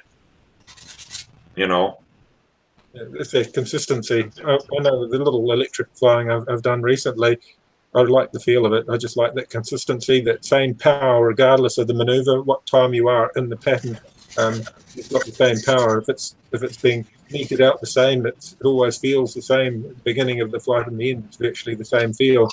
Whereas with a glow motor, especially one that's getting hot, that your run changes quite a lot. Yeah, you know, there's still the battery deal of maintaining the batteries and making sure you discharge them. That's a pain in the ass. That's what I don't like about electric. But actually, if you charge 4 batteries and fly 4 times, and then if you want to fly more, you know, it's a nice day, whatever. When one's done, you let it cool down. You stick it on the charger while you're out there. It's just fine then. But it's the deal to where you charge 4 batteries, you go out there and it gets really windy, and you put in 1 flight. Now you got to come home and discharge all the batteries. I hate that. Yeah, I tend to kill my batteries. It's the problem I've got. I've got a whole lot of batteries that I've never got a whole lot of flights out of them. When I was flying RC helicopter, like I've got 1 battery pack here. Frank just checked out. He says he's going to take it easy and hopes to drop in soon because he's got a new building table to break in. Oh, I'm good. Good night, Frank. All right, Frank. What battery is that, Gerald? I'm just saying this one came with a RC helicopter. It had like a couple of flights and it's dead because it just sat fully charged for too long. And painful things like that where you haven't done the maintenance and I just neglected it. Yeah, I mean, you know, a lot of these are $50, $60, $80 for batteries, and you know, it's a big hit when that happens. Yeah, you really have to plan it out, I suppose. Figure out what batteries you're going to use, and just use them up, get your values out of them. See people repurpose them for their electric drills and starters and things, but yeah, I suppose What I did was I took and put 9.6 propeller on the same motor Samantha uses. It's a motor that's been crashed, and I glued the magnets back in, and it's very out of balance, isn't it, Rusty? Yeah. But I had that on testing with it at the time. Yeah, it about shook that airplane apart. I was so disappointed. I'd come up there to see the junior potential world champion fly some patterns and didn't get to see didn't get to see a pattern the whole day. But, it's just hard to believe that, you know, we lost that one magnet came loose in that motor. Yeah. So, and not thinking about it, I wasn't running the RPM out of that other setup. It was just, I set it up just to run my batteries down, and I had it to where I'm trying to remember. I think I had to run 3 3-minute deals on it, and then that got it back to where it needed to be. But my whole thinking was that, hey, it's the same motor, and it's not vibrate. You know, I couldn't feel no vibrations there or anything. But man, when you spooled that thing up to 10,000, almost 10,000 RPM, and put it in the air, it sure shook the hell out of that airplane. Yeah. It actually, I lost one of the mounting bolts for the motor. It vibrated it right out. I'm lucky that, and the other ones were loose. I didn't know, you know, I don't know anything about electric. So the whole time she's flying, I'm thinking, oh man, just fly the thing, you know, but then you explained to me what could happen if you had. So yeah, I guess it was a good idea to scratch the flight like she did. Yeah, I'm lucky that the thing got no looser, you know, because if it would have taken out the whole front end of that airplane. Yeah. Well, next time y'all bring a little more stuff to fix it with. You had fuel tube and a gallon of glow fuel, though. Yeah. I'm glad you had the fuel tube because I needed that. Just because I threw my box in there, and that's where we always keep the lines and handles and all that kind of stuff. So I had the fuel and the tubing and stuff like that. That's my, you know, my flight box. We got the shoestring in the air because of that, so it wasn't all for naught. Yeah. It was still a good time. She got some good flights in on it before we started having problems, but I wish I'd have had different propellers. Well, there were propellers available in Charlotte, you know, but Well, we checked. They didn't have any. They had. Well, I don't know about Charlotte. Yeah, but did go to Charlotte. I went to Hobby Town there. yeah, It was north of where we were at, and they were out of 11.5s and 11.6s. All they had were 10s and 12s. I should have probably bought a 12 and cut it down. That's what I should have did. maybe still not the same thing though. Yeah, but that's what I should have done, and I didn't do it. But Live and learn. Just take you a big old box of everything to France. yeah. Yeah, I got an extra motor, extra speed controller, extra propellers, all kinds of stuff. Is she excited? Looking forward to it? Yeah, kind of. She's got. Well, she found out today that she doesn't have to do her English final because she's at 108% for the class. So anybody over 100%, because there's extra credit stuff they could do, don't have to do the final. Good. So that's over a week. That was a week-long deal. So she doesn't have to do that. She's got a final in art left and in criminology. And so it was kind of a deal. I always made her take the harder classes and all this kind of stuff. And she only needed an English class to graduate. But the school won't let her go to school unless she takes 5 classes. So she takes her 5 classes, and she got choir and art, and then she took criminology and forensic science, and they were online because that's a state given deal. They don't have them at the school. Mm-hmm. Well, she found out that she gets out 2 weeks before, about 2.5 weeks before the class is finished. But it's not like her high school to where come the 14th, she's done with school. She had to still finish. So she had to, in 2 weeks, she had to make up 6 weeks of class. And so she's been busting butt on that. And she got one done, and she's got the other to do. Luckily, they didn't make her do the English one, so that's really helping. And then yesterday, she was at the spring concert all day long, and that was supposed to be their final. Well, now the teacher wants them to do, she's got to learn another song or write a paper or whatever. Oh, shit. So they added that in. But yeah, this is just one hell of a time because she's all done on the 14th. So, and she graduates on the 24th. But yeah, she's got to get all these finals and stuff, and it's really been hurting us building that airplane. Yeah, would appreciate it. What stage is the airplane at right now? We got the wings and primer and everything, and partly sanded. The fuselage is just about ready to put into primer. So we're hoping, and I painted today. We're hoping we get the plan was to paint the wings tomorrow, and the elevators or the stab is ready to be painted. Mm-hmm. So we're at some paint there, but we still got to finish mounting the battery and all that kind of stuff. I want to get that all in there before we paint it, so I don't nick it all up, and Yeah. trying to get all that in there. Derek was asking me about it down at the pool party on Saturday night in Huntersville. So I didn't really have anything to tell him because I didn't know. We're getting there. And the bitch about school is that she's in, we went last week and she got her cords and stuff to wear around because she's in high honors. Well, she gets so many scholarships and stuff from the college for her grades and SAT tests and all this kind of stuff.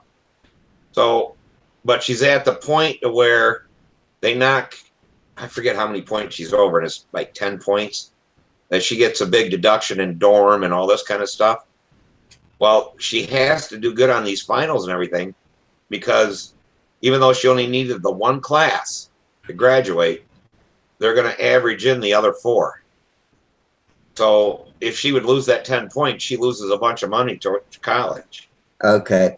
Well, So she that has answers to- the question that was floating around in my mind is, can't you just say, screw it and yank her out? But Well, that's what I called down there and I bitched, you know, and talked with counselors, principals, saying, hey, give her credit for the classes. She doesn't need the credits to graduate.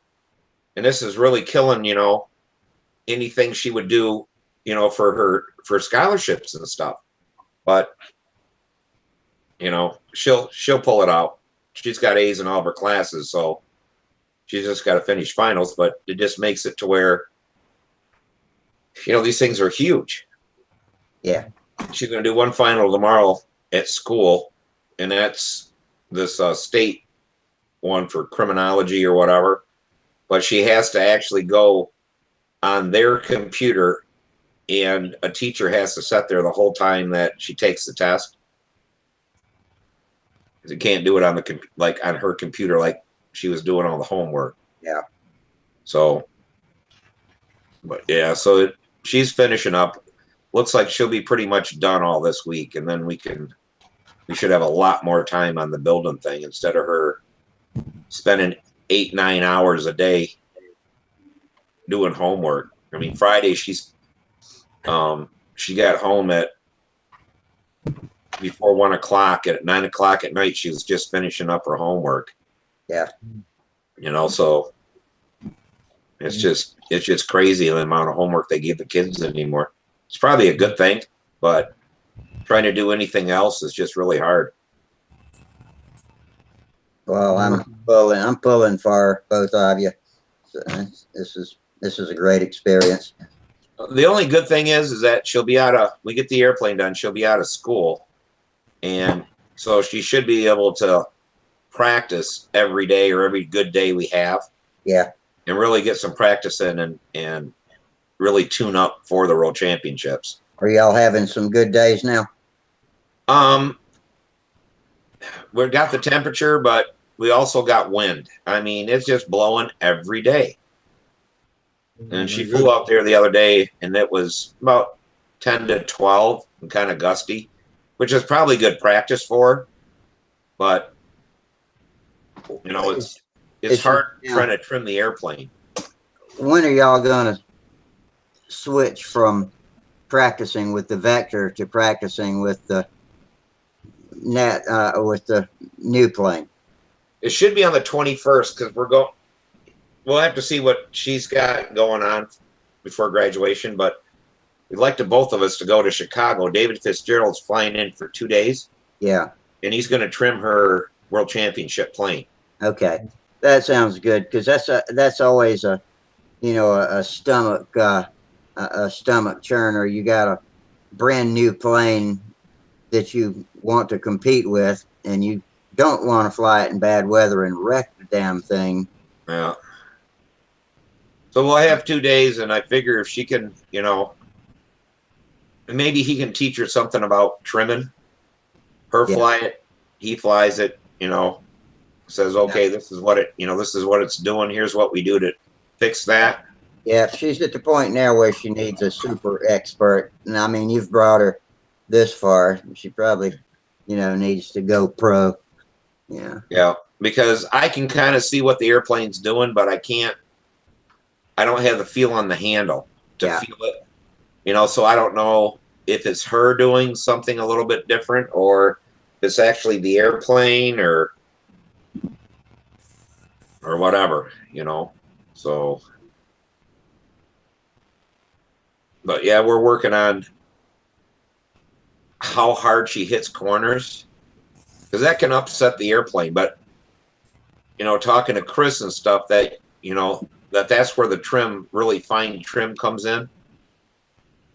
So you can really turn a corner and then the plane doesn't, you know, wobble or whatever. That's one thing I was seeing this weekend when I'm judging, I'm learning, I see more things than I do just casually watching somebody. And I saw a lot of planes losing too much energy in the turn and then struggling as they made the climb up.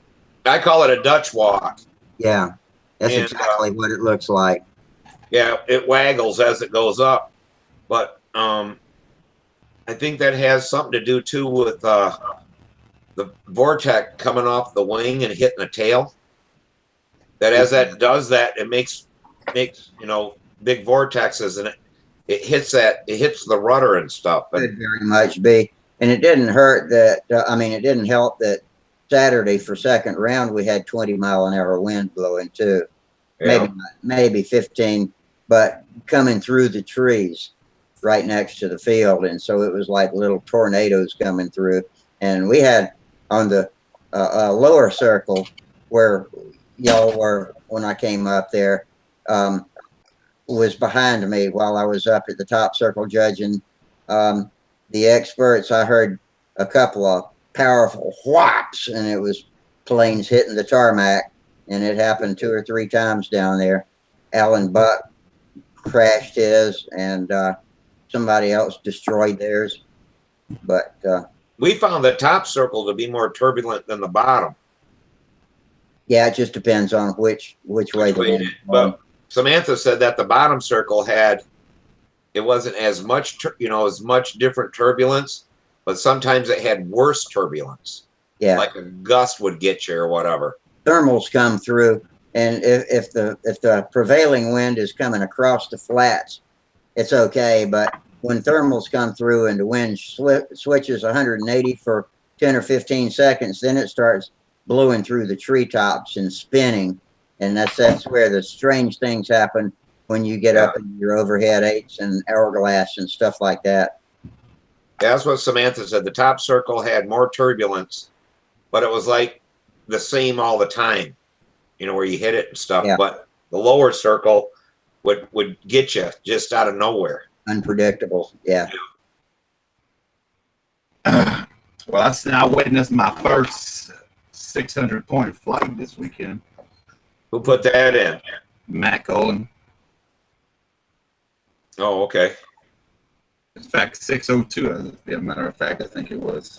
Wow. Hey, Did he work? What's the top you can get? 625 with the pattern points, right? And that's without beauty points. I'm I'm not sure. don't know. Something like that. He drove in straight from his house yesterday morning and put up a flight in, dude. That plane, that SV-11 was just like it was on rails. I never seen so graceful. And we didn't have a whole lot of wind. I mean, it was like barely a breeze. So he's like taking 4 or 5 steps backwards while just doing his insides, All except for the last round of the whole 2 days, we had stunt heaven for weather. And Saturday it was overcast and 80 degrees and just a extremely light wind where it didn't really even matter where you flew your stunts.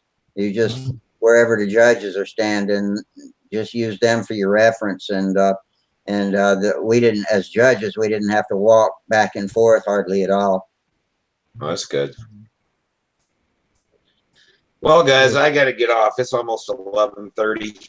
Okay, Steve. I got to work in the morning, so.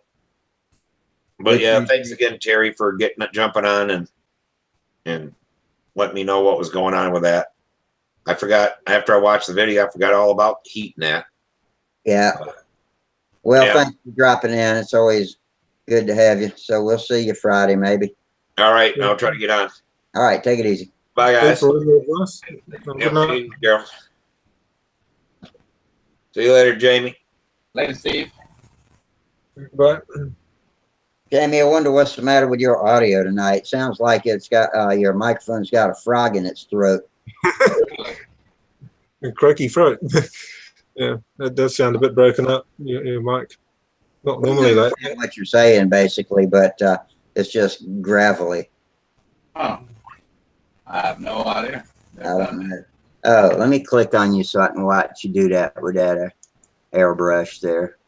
'Cause that's what I'm going to be trying pretty soon. Yeah, I'm just spraying Tamiya acrylic model paint on this, and what I'm doing is panel lines. Like, Gerald would know what I'm talking about. Doing panel lines on pre-shadowing. You know, Yeah. so like when I come in with the other color, you got that rib effect, that shadow effect for the rib. Yeah. That's all I'm doing on this. Like I said, this plane is not pretty built whatsoever. It flies all right, but you know, it flies good enough for me to learn the pattern to my twisters on. What is that? Just charcoal color you're painting there? Black. Red? Good old black. My boys should be home any minute. I might just quit for now, but I'll come back once I've got the boys sorted out. I haven't seen the bus. I'm hoping I haven't missed the bus, and they're walking around somewhere locked out of the house. So I better scootle off and try and see what's happened there. Are you in an outbuilding? Oh no, it's I can, if I point the camera over here, you can see roughly where I can see if the school bus is driving along the road.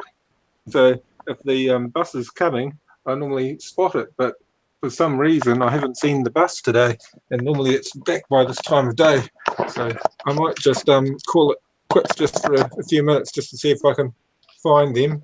Yeah, good idea. And Okay. we'll come back after once I've got them sorted out with a cuppa and something to eat. All right. We'll be on Okay. for another half hour or so at least. See you later. We'll see you later. It's about 10:30. I got a few minutes left in me.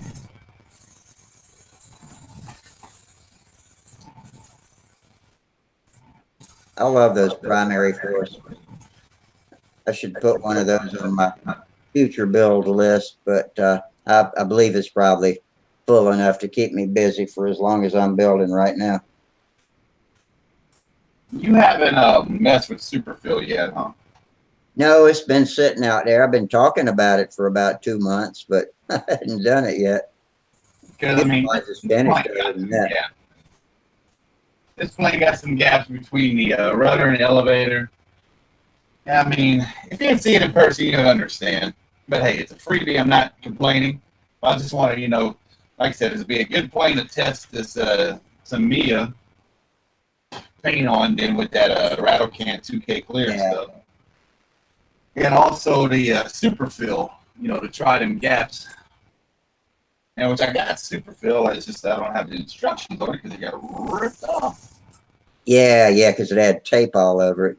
Mm-hmm. Actually, the tape was not on the instructions on mine. It ripped all the label off of the other bottle, but I can read it. I tried looking up using Superfill on YouTube, but there was nothing. It thought I was searching for something else. The only thing I could find on Sparky's videos, it was showing him using it on the inside of the fuselage, which didn't help me with anything. So, but I'll figure it out. I'm not even going to practice. I'm going to do like I do with everything else. Just go right to the job. I think it's simple enough. Yeah. I know it's 2 parts, so I know it's, pretty much 50-50. There. Somebody at contest asking somebody else if they knew you. And trying to remember it. Might have been Mike Lonchke. I forget what they were talking about. But anyway, your name came up in Huntersville. Oh, really? That damn Jamie, I think that's what I heard. Yeah. But yeah, this plane right now weighs 26 ounces. It's covered, I guess, in silk span something, 26 ounces. And plus you had a 46 LA, it's 33. Did I do my math right? No. Well, yeah, can't count. This is 1 pound, 10 ounces. So yeah, 26 ounces plus 9 ounces or 8 ounces for it. Yeah. That's all right. But I mean, with the 46 LA, you expect, something weighing like that, like a 40 would be all you need, or even, 32, 36, 35, whatever. But it just flew. It was nice. It wasn't a rocket. It was just smooth. Had plenty of line tension and flying it on 60-foot lines. It was just. I couldn't remember what my twister weighed, so when I was loading it in the car before Huntersville, I put it on the scales, and it's 44.9 ounces. So 40, call it 45. What do you think your twister is going to come out to be? Man, I'm aiming for, I was told to try to shoot for like mid-30s, like 36, 38. I don't see it happening, so. I forget what the plans say on mine. It's got a projected weight of 38 to 42, maybe, something like that. Yes, I mean, I expect mine to hit 40 and over. Yeah. Yeah, it's got plenty of wing, so it'll hold it. Oh, yeah. Now, what are you got a air tank with just compressed air in it, or have you got a compressor running? I don't hear any compressor going. I got a compressor running, like not 4 feet from it. So what it does, it kicks on as it needs it, you know. Yeah. And I mean, it's pretty light. I mean, pretty quiet. Mine's got a small tank, so it kicks on fairly often. But how many pounds have you got your spray set to? Man, I'll take a wild guess, probably 15, 20. That's about what I was expecting, yeah. I'll just have to try it out on a test board, because I guess you just like testing the thickness of dope, you kind of spray it on and see if it runs or see if it piles up. Yeah. It's And I expect to burn a lot of paint doing this, but I mean, paint's just sitting there. Paint's no good if you don't use it. Yeah. Now, are you just putting paint in that little thimble that's on top of the gun? Yep, it's gravity fed. Yeah. Okay. So it holds about So, a quarter of an ounce, it looks like. You know, I can put half of it with paint, then the other half of it thinner. Actually, I don't even, do a whole lot of 50-50 thinner when it comes to model paint. I'll just put a few drops. Yeah. And if I need to add a drop here and there, I'll do it. That's about the extent of it. I don't go all 50-50 and, I don't rack my brain for it, in other words. I go with my feel.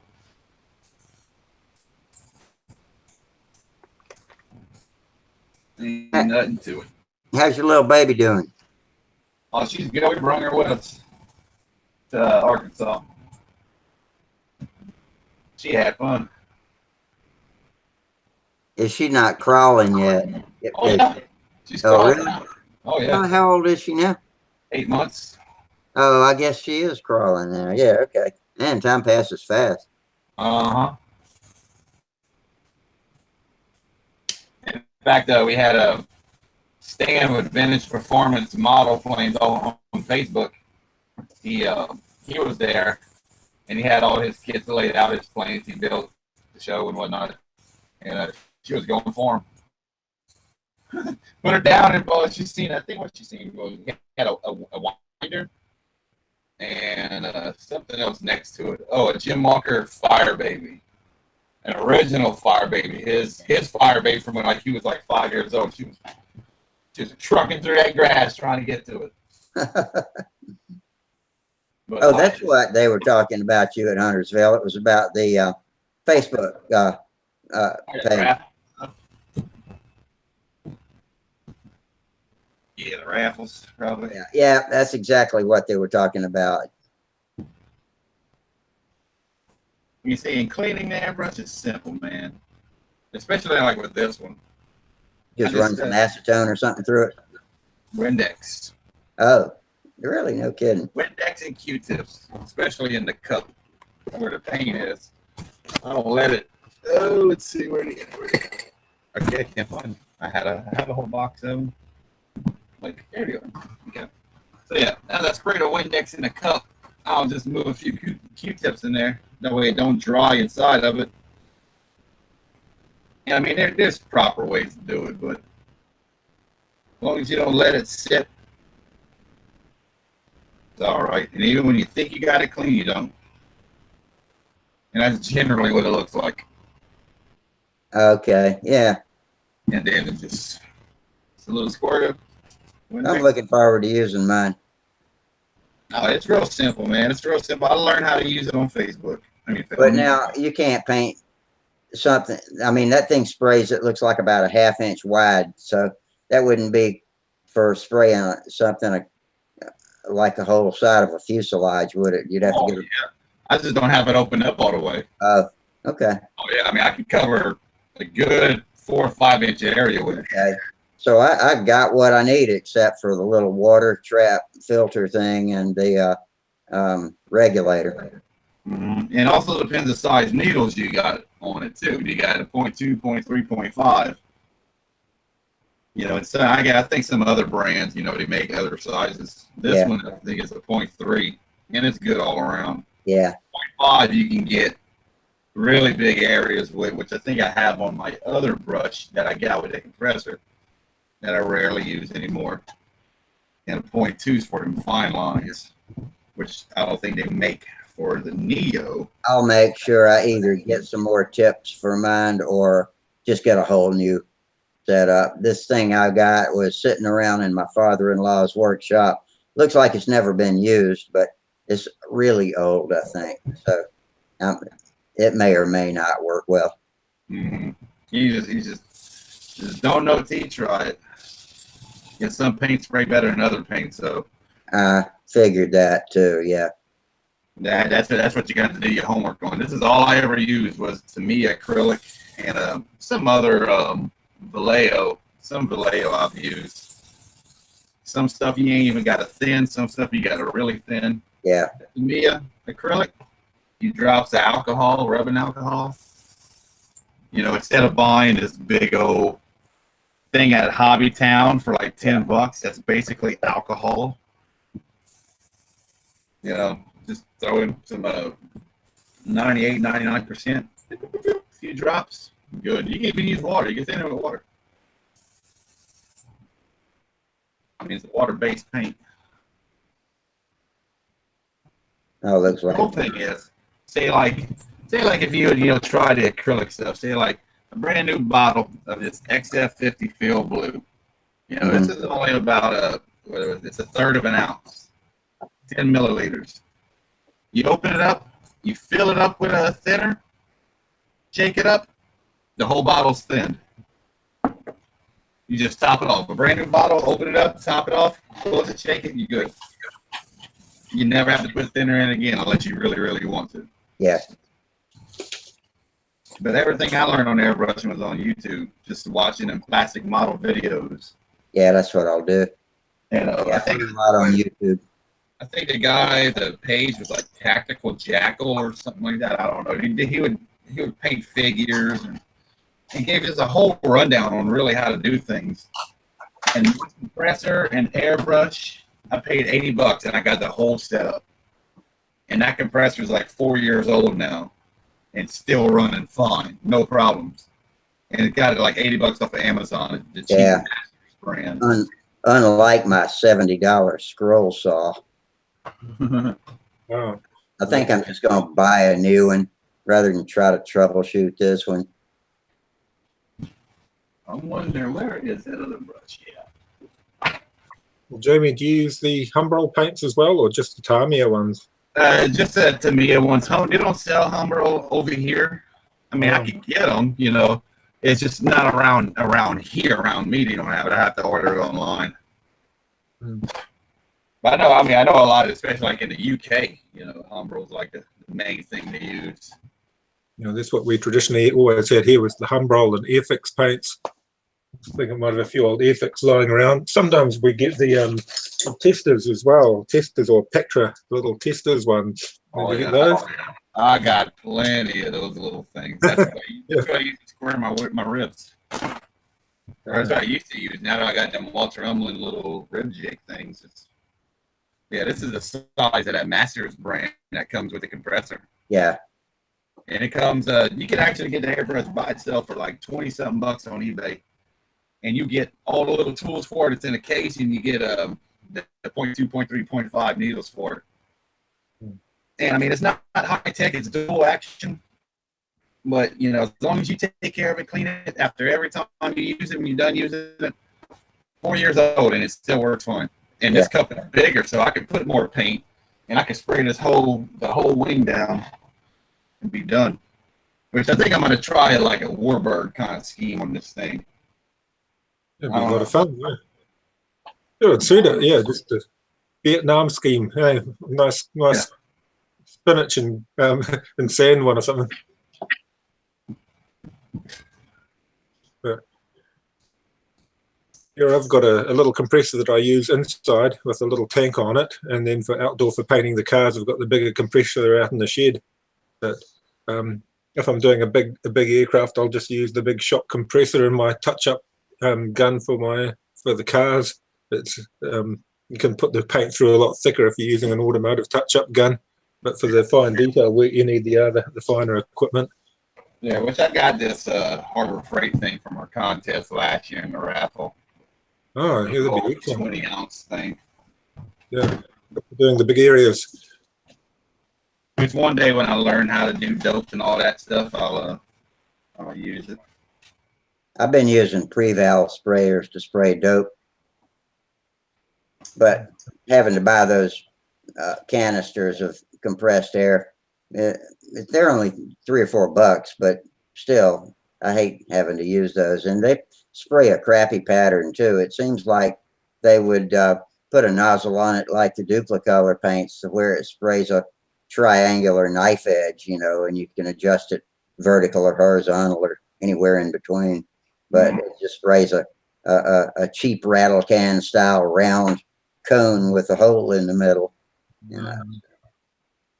I think if you buy an airbrush, make sure it's a dual action one with a reasonable quality. You know, like Jamie's got there, not a single action one. You want a proper dual action airbrush, otherwise it's just not worth having. Yeah, exactly. And like my Neo's dual action, and I could, in that little adjustment in the back, I could adjust how much I don't overdo. So if I only want to do like, say, like pencil lines or, you know, something like an 1/8 inch, I could set the little right here in the back. I could just set it like this, and whenever I go back, it restricts it. It won't go all the way. But if the more I open it, the further back I go, and the more it'll spray. So unlike the other gun, if I go back too much, you know, there it goes. And that was the biggest trouble with like painting a lot of my models. I only want to do a fine line, and I would do it with 2 hands holding it, just so I wouldn't, you know, overdo it. And next thing you know, I have a big old glob of whatever. And when I got that one, I used that 40% off at Hobby Lobby. So instead of having to pay $80 for it, I paid like, oh man, like 50, give or take. In fact, this was probably can't see it. I mean, if y'all seen the videos on my YouTube, you've seen it. It's full of balsa dust. That's great. Yeah, dust gets you. Yeah, it's hard to tell. I mean, but all that dust all over it, you can't really tell. You can't really see the shading and stuff. Yeah. Yeah, I can see it. It does look nice. But I mean, that one came out all right. And I mean, it's really not hard to do. This one, this little booger here, there it is. Little Revell Newport 28. Is that plastic or is that stick and tissue? Oh, that's plastic. Plastic. Man, if I did something that small and looking that good with stick and tissue, man, I need to retire. No, that's amazing. But those small scales make it really hard. You really get a good eyesight. That one's probably the best painted one I've done. Other than this little Spitfire. Yeah. Let's see if I can get in. You can see I got the chipping and stuff going on. I faded in the camo, so you ain't got them silly, you know how they had the 2 colors, the brown and the green, just so offset from each other. You know, they just, I don't like the way how a lot of people, what I did, nothing, okay. Yeah, like they just stand out, you know. Like a lot of people when they mask, you know, it's like green then brown. Whereas I just like kind of blended, like, you know, just flowed. And then you get people that argue, well, they paint them with a paintbrush. They were lines. They didn't blend it. They didn't have airbrushes. And whatever No, your but- model builds the way the hell you want. Well, when you look at how they painted the real aircraft during the war, they're often painting them with a broom. You know, they're just Wow, yeah. That's what I like. You see, that's what I liked about Fokker Street planes. You know, like the D7 and the DR1 when they had the streaking on it. Oh man, it looks so much better. What I'm tempted to do, especially for my Twister, is get a hold of Charles Aviojet and see if he can do lozenge camo in vinyl, and I'll just cover the Monaco wing in lozenge. yeah. Don't know how much that would cost because that's a lot of color. Yeah, and I don't know if he can put multicolors on one sheet. Oh yeah, Can he? Okay. my Ringmaster has red and blue and white. I'm so antsy. I recorded my PA flight and I've yet to watch it. And Saturday's flight, the plane did everything I didn't want it to do, which was fly like shit. You know, I'm gonna blame myself. I mean, it was probably the worst flights I've done in a long time. Whereas the last couple of weeks been flying pretty nice. But through Sunday morning, my first flight was 275 and my second flight was 268. And my score sheets, I got them somewhere. My scores were in the 30s. I'm like, what? You're talking beginner, right? Yeah. Well, sometimes it's just you get a good day and you get a bad day, but I'm not very consistent as a flyer. My scores are all over the place. But I can see my young son Otto. If I can just get his manoeuvres better, he'd best me a lot easier than probably my brother or my wife would, because he's just got that precision. He's very good at getting his heights right and everything. Yeah. Some people are just naturals at it, and they just seem to consistently perform. Others, like me, aren't always consistent. Is he flying the full pattern? No, he's not flying the full pattern, but he works at things and he tries to get them right. And it's just nice watching him fly, because he takes it very seriously. He takes it more seriously than his schoolwork and a whole lot of other things. He takes it, and he really does put a good show on. I suppose some people just look good in the circle, others fumble around, and I don't like watching myself flying. I'm a fumbler, and I sort of I've learned not to run out to the circle. That's a big no-no. It looks terrible running out to the circle to pick up your handle. And yeah, it doesn't matter anyway. The engine's going to run out at the same time, whether you run or walk. Yeah. There's a lot you can do to make yourself look better in the air, and some people seem to just know how to be better showmen, how to put on a better act than others. You can dress in all white like they used to do. I suppose when you look back at somebody like Jim Walker, he was a real showman. He really knew how to put on a public performance. And some of these European flyers seem to do that really well too. They're able to put on a really good public performance. And yeah, I can't imagine myself ever doing that, but it's everything, the way they're dressed, the way they stand, the way they position themselves, everything working towards getting a more favorable score. I just think about getting the plane through the maneuvers and home in one piece, and that's probably my mistake as well. I'm always flying too high. But I should go and do what I've seen others do, and they'll bang in their markers, you know, their 5-foot markers around the circle, and because we're just flying at home, I can do that, and it'll probably help everybody flying to have that point of reference in your eye all the time.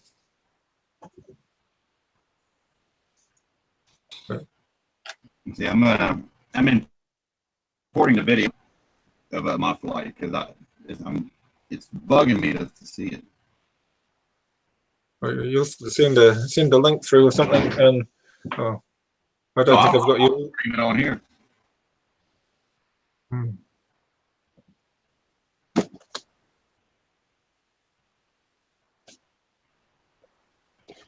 So you're keen to get out there and fly now, Rusty, having watched so many people judging? Has it really made you keen to improve on what you've seen? It does, but it also makes me wonder if I can ever get back to where I was. I just don't know. Right now, I'm not up to flying a pattern. But I don't know. Probably a little impatient. We're just not even 6 months out from the surgery, and I don't know, whether I'm ever going to get better than I am right this minute, and I probably will. So it's my hands that are worrying me as much as anything now, and dropping the handle's never a good thing. So I'm got a friend that's got some ideas about making me something that'll come up and Velcro over my fingers and then wrap around to secure it, and shouldn't restrict my motion any, but will keep me from being able to unlock and let go of the handle. Yeah.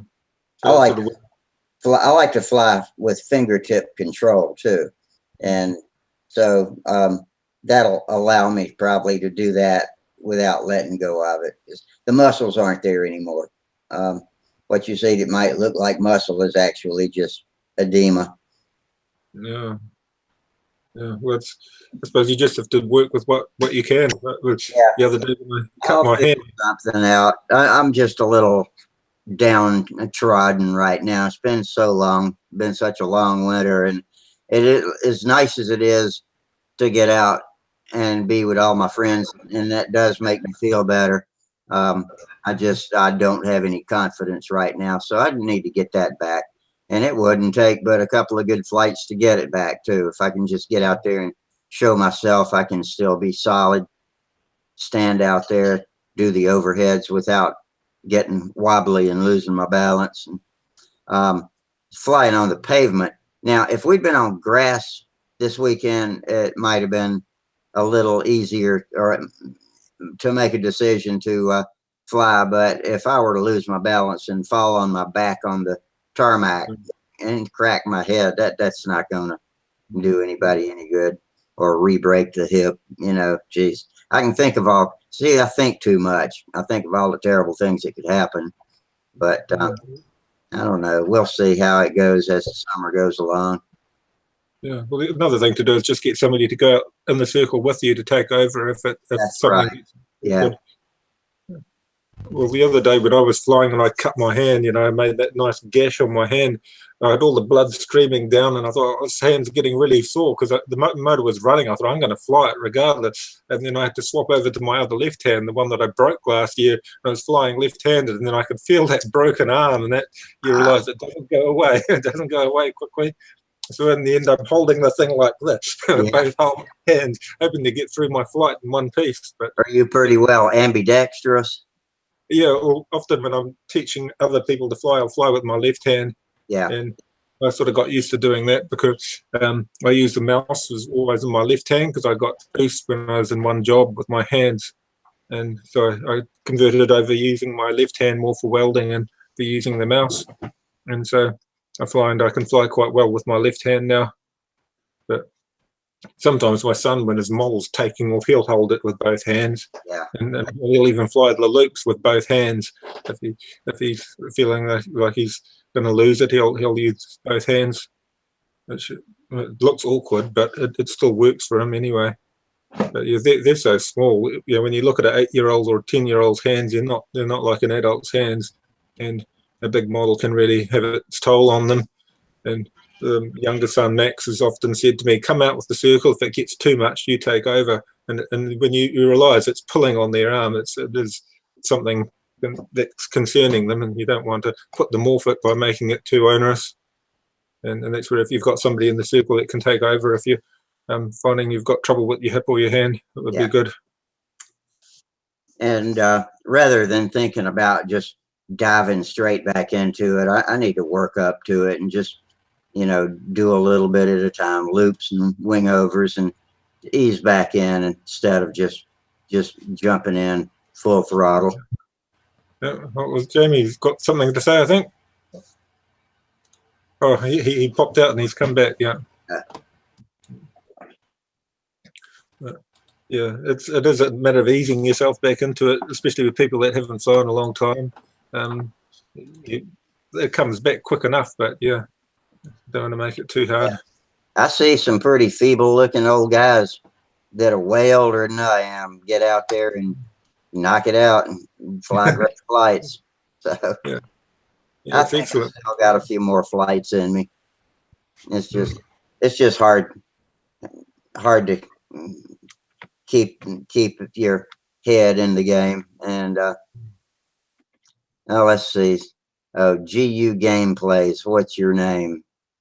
I think that's somebody trying to join us, but no, not a game. I think Jamie was trying to share a video, if I'm right, from his flying. Yeah, I was trying to get it, but I lost volume to y'all, so I had to go back, get out, come back, go out, come back. But well, you're clear now. We can hear you clearly. y'all want to watch it right quick? Yeah. All right, I'm gonna start share. It's gonna take me a minute to get it up and find All right. it. But I'm so gonna go ahead and click on you, so we got you. If you can hide the URL in your, there you go. Okay. We don't, when we're screen sharing, we don't ever want to show the URL in our browser bar. Yeah.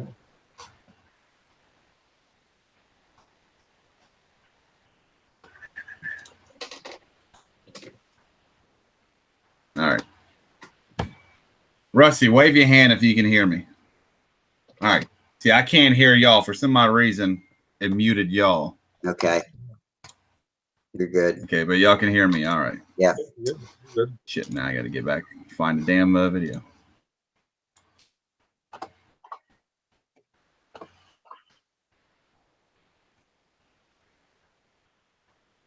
Let's go.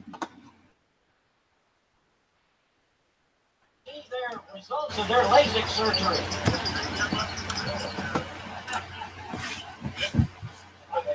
I have my cataract done. They've got new ways of doing that now, don't they? They really do. I think, well, when I'm due for it, maybe technology will make it a lot better.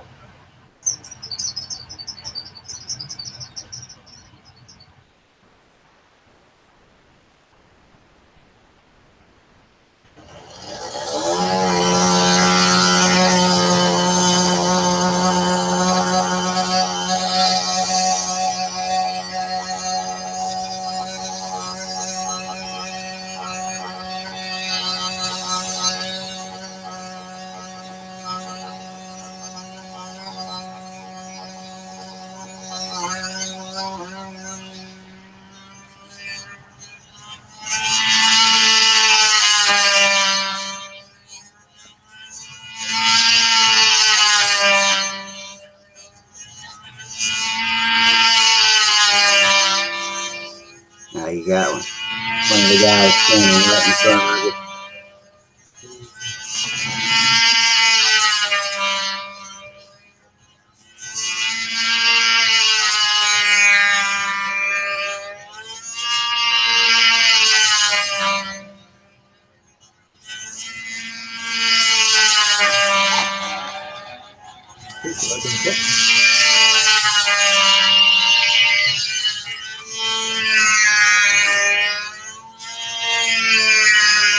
You're in the groove. That was good, Luke.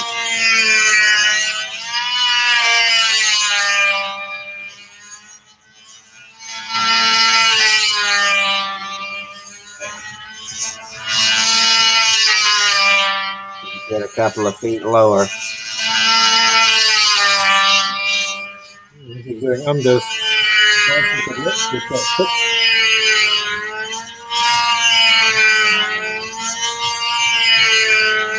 Good, Luke. You're in the same groove. Square is about to get really ugly.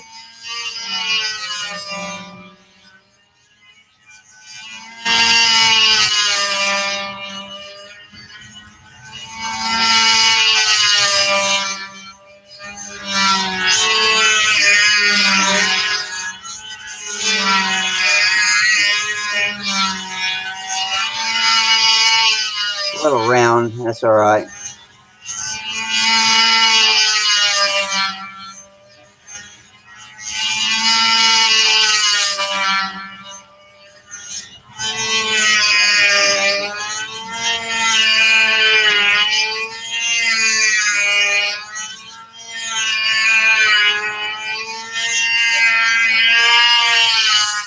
intersections were okay. Yeah.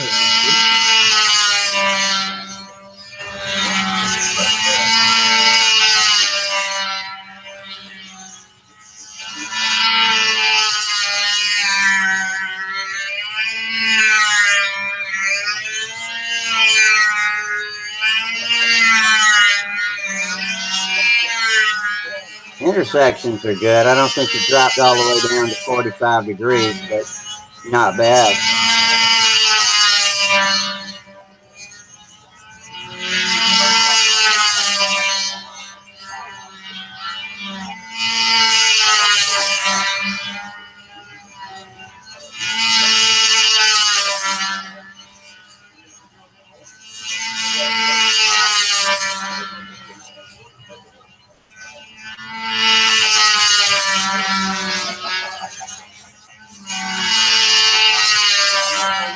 This pattern we fly here is a bit different to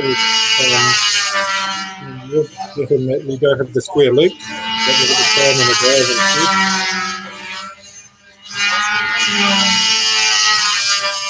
It should be coming to you in a minute.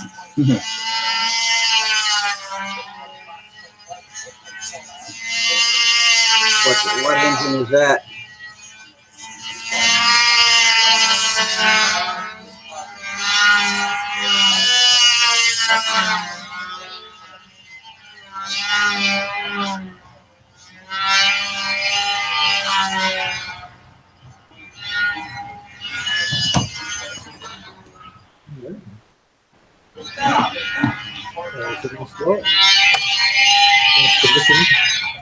Yay! All right. That's a pretty good beginner flight.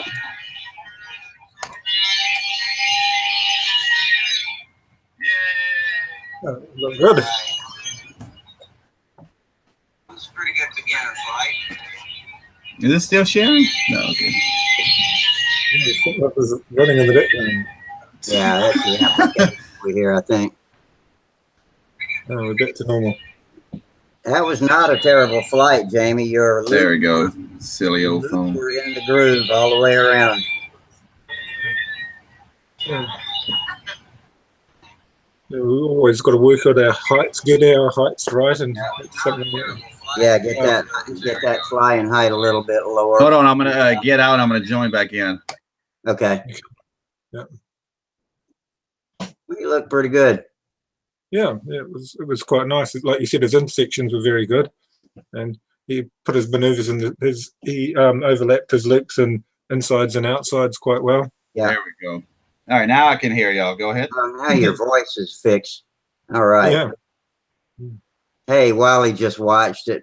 Very nice, James. Just keep the models in the air. It'll come, man. Yeah. Hey, good evening, Wally. Yeah. Hello, Wally. Oh, But that's good. At least we're able to share these things. Yeah. Yeah. But yeah, I plan on adding it up and getting a video of the second flight. I forgot my camcorder on a Saturday when we had Classic and Warbirds and all that other stuff. So all I have is my GoPro, and I did my only award for my 2 flights, and that 2 flights pissed me off enough not to wear it again for the rest of the day. Those GoPros kind of make your squares look round. They got a fisheye effect, or at least the ones I've seen do. I don't know if that's true with all GoPros or if it depends on what lens you put on them. It's the same even with mine. So like mine, when I do my wing overs and you watch my videos, it looks like I'm just doing this across me and I'm not going over me, but I'm going over. And that's what it zoomed out, and that's on a different setting. Now I could put it on that googly eye, fish eye stuff, and I don't like it. Yeah. Well, your wing over looked all right. I got confused and was watching for the reverse section and realized, oh wait, he's not doing the reverse wing over. And then I found the plane again, and your inside and outside loops were both spot on track. Let's see, precision. What's this one? Oh yeah, that's from yesterday. That's garbage. See, y'all get me feeling better just doing this, watching y'all do stuff like that. Mm-hmm. Well, your plane was relating very quick, Jamie. It looked like they're under 5-second lap times. It was going pretty fast.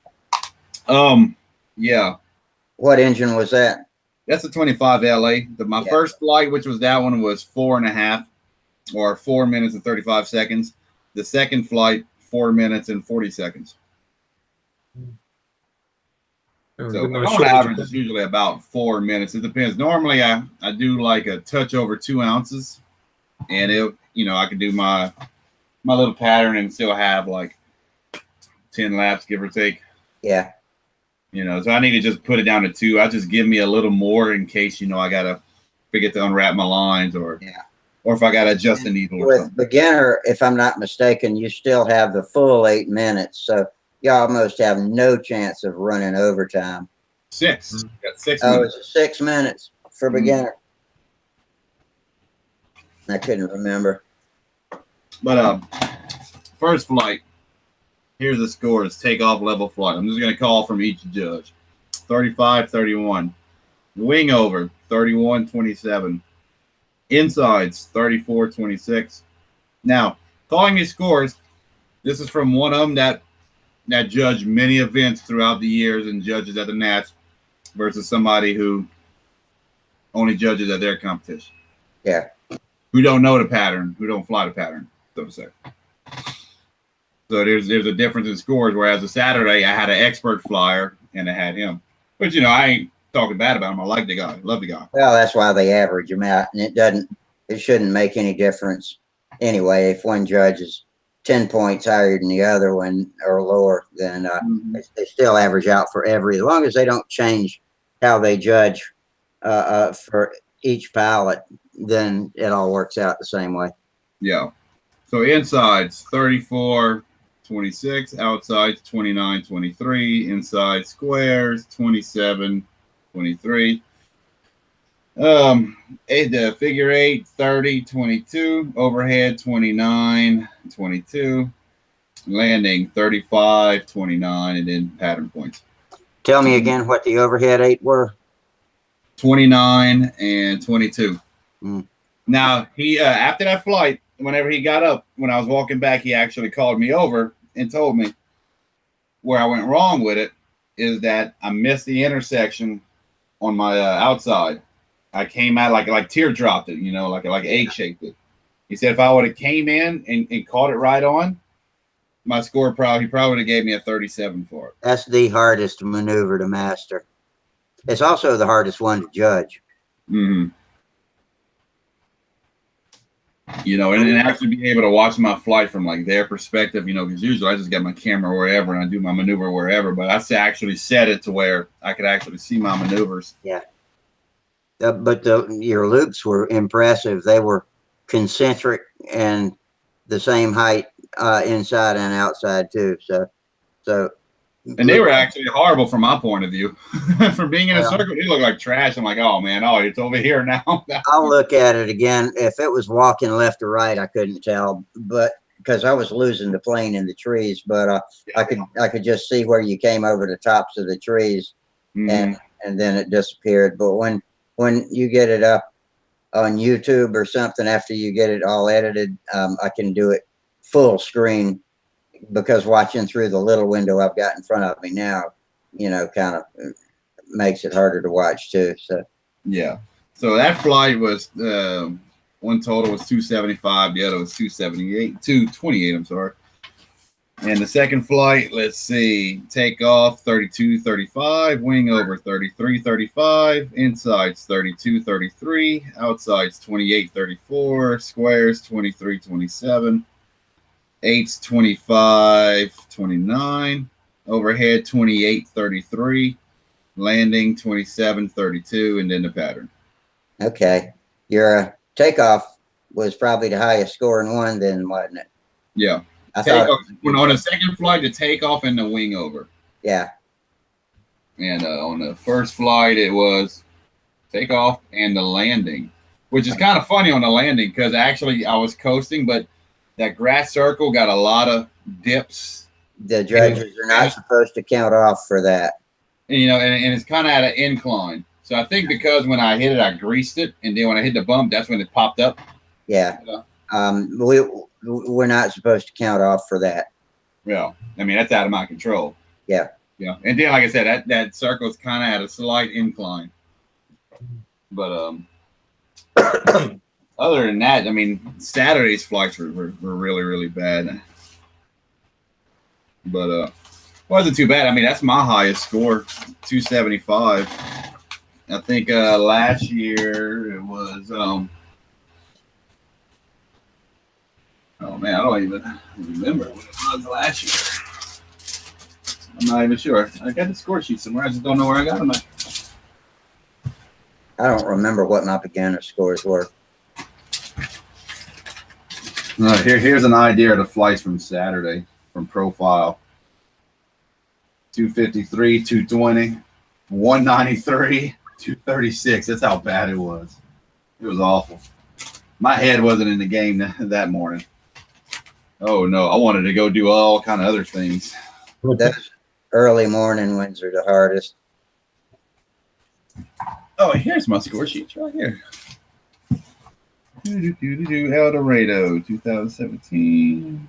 We always start an hour earlier on Sunday, which are the most important flights, and I invariably draw the first flight. I hate that, but yeah, I don't know. It just luck of the draw. I get first up every dadgum time. It seems like. Some ways it's not bad because you don't get to think about it. You don't get a chance to get nervous. You just straight in and you're done. Yeah, that's true. Usually, even if I'm nervous before the flight, as soon as that plane rolls out and gets airborne, I'll just fall into a calm, oh yeah, I'm at home now, and fly it out. So yeah, it's funny. Yeah, once you're in the circle and you hear the motor running, you're able to turn off all the other stuff in your head generally. Yeah. Focus on the job. Well, it says he went out with his son the other day and they had a blast. You see, like the scores last year for PA. One of them, it was the first flight where I crashed. That was 168 and then 204. And the second flight, I leaned out the engine a little bit just to give it a little more speed because that wind was pushing over 15. And I'm flying that little bitty Ringmaster. And that was 248 and 229 with my flight time at 5:27. That tank didn't want to run out once I needled it a little bit. But other than that, my highest score in competition in all three competitions I got on the average score is 264.5. Whereas on my first flight of my first contest, one of the guys in the club who's a judge gave me a 291 score. But to encourage it. I assure you, it wasn't a 291 flight. Everything he put was in the 30s, and I was all over the place. He's a nice guy, though. When I did judging, it'd be back in the 1990s, I got into trouble for giving everybody disproportionately high scores compared to all the other judges. So I got booted out of the judging thing in the sense that they didn't ask me to judge a whole lot more after that. I was typing in the search box to see if I can find my beginner. Oh, there they are. Let's see what I got here. I don't know which year this is, if this was my first one. No, that's not even me. So, oh well, I don't see my old scores. I'd like to find some of my old score sheets from the 1980s. It would be interesting. See how well I was doing. I felt I flew a lot better back in the 80s when I was younger. But yeah, it's just trying to get back on top of it now. Yeah. Well, dudes, it's about 12:15, and so I guess we'll sign out, and let's all have a great week and come back Friday and tell each other about it. I might be here Friday. I got surgery Friday morning, and I joined back up on a pool league on Friday night. So this Friday, I might be here depending on how I'm feeling. Okay. If I'm feeling good, I'm going out and I'm going to shoot pool. If I'm not feeling good, I'm going to be here. I was supposed to have surgery on this coming Thursday on my hand, but they just called me today and bumped it a week. So I gotta keep waiting. I'm not liking waiting because I need it. I need it now, dadgummit. But anyway, yeah, ready to put all this behind me. So I'll see y'all again on Friday. And for everybody that came in on video, I appreciate it. And all of you YouTubers out there, thank you very much. Even the latecomers, y'all came in and filled out the gaps. So y'all come back and see us again Friday too. And until then, fair winds, tight lines, and we will see y'all later. Good night. Good night, Jamie. Good night, John Rusty. Good night, Wally and Jerry. Hey, I forgot to tell y'all. Yep. Go to check out Vintage Performance Model kits on Facebook. Got it. Okay. I got 2 of their kits this past weekend, one in a raffle and one I bought. And man, I could put these together in 30 minutes. They're that simple. And that's a baby ringmaster and a voodoo child, a small, tiny little voodoo. Oh, really? Okay. What is that? A half a voodoo? Uh-huh. Cool. Oh, Okay. yeah. Oh, somebody gave me a brand new, fully assembled engine bolted on baby clown. It's beautiful. Really? So they said he couldn't get the engine crank. So I'll take a look at that and maybe I'll fly it in the churchyard across the street. All right, man. We'll see y'all later. Good night. Okay.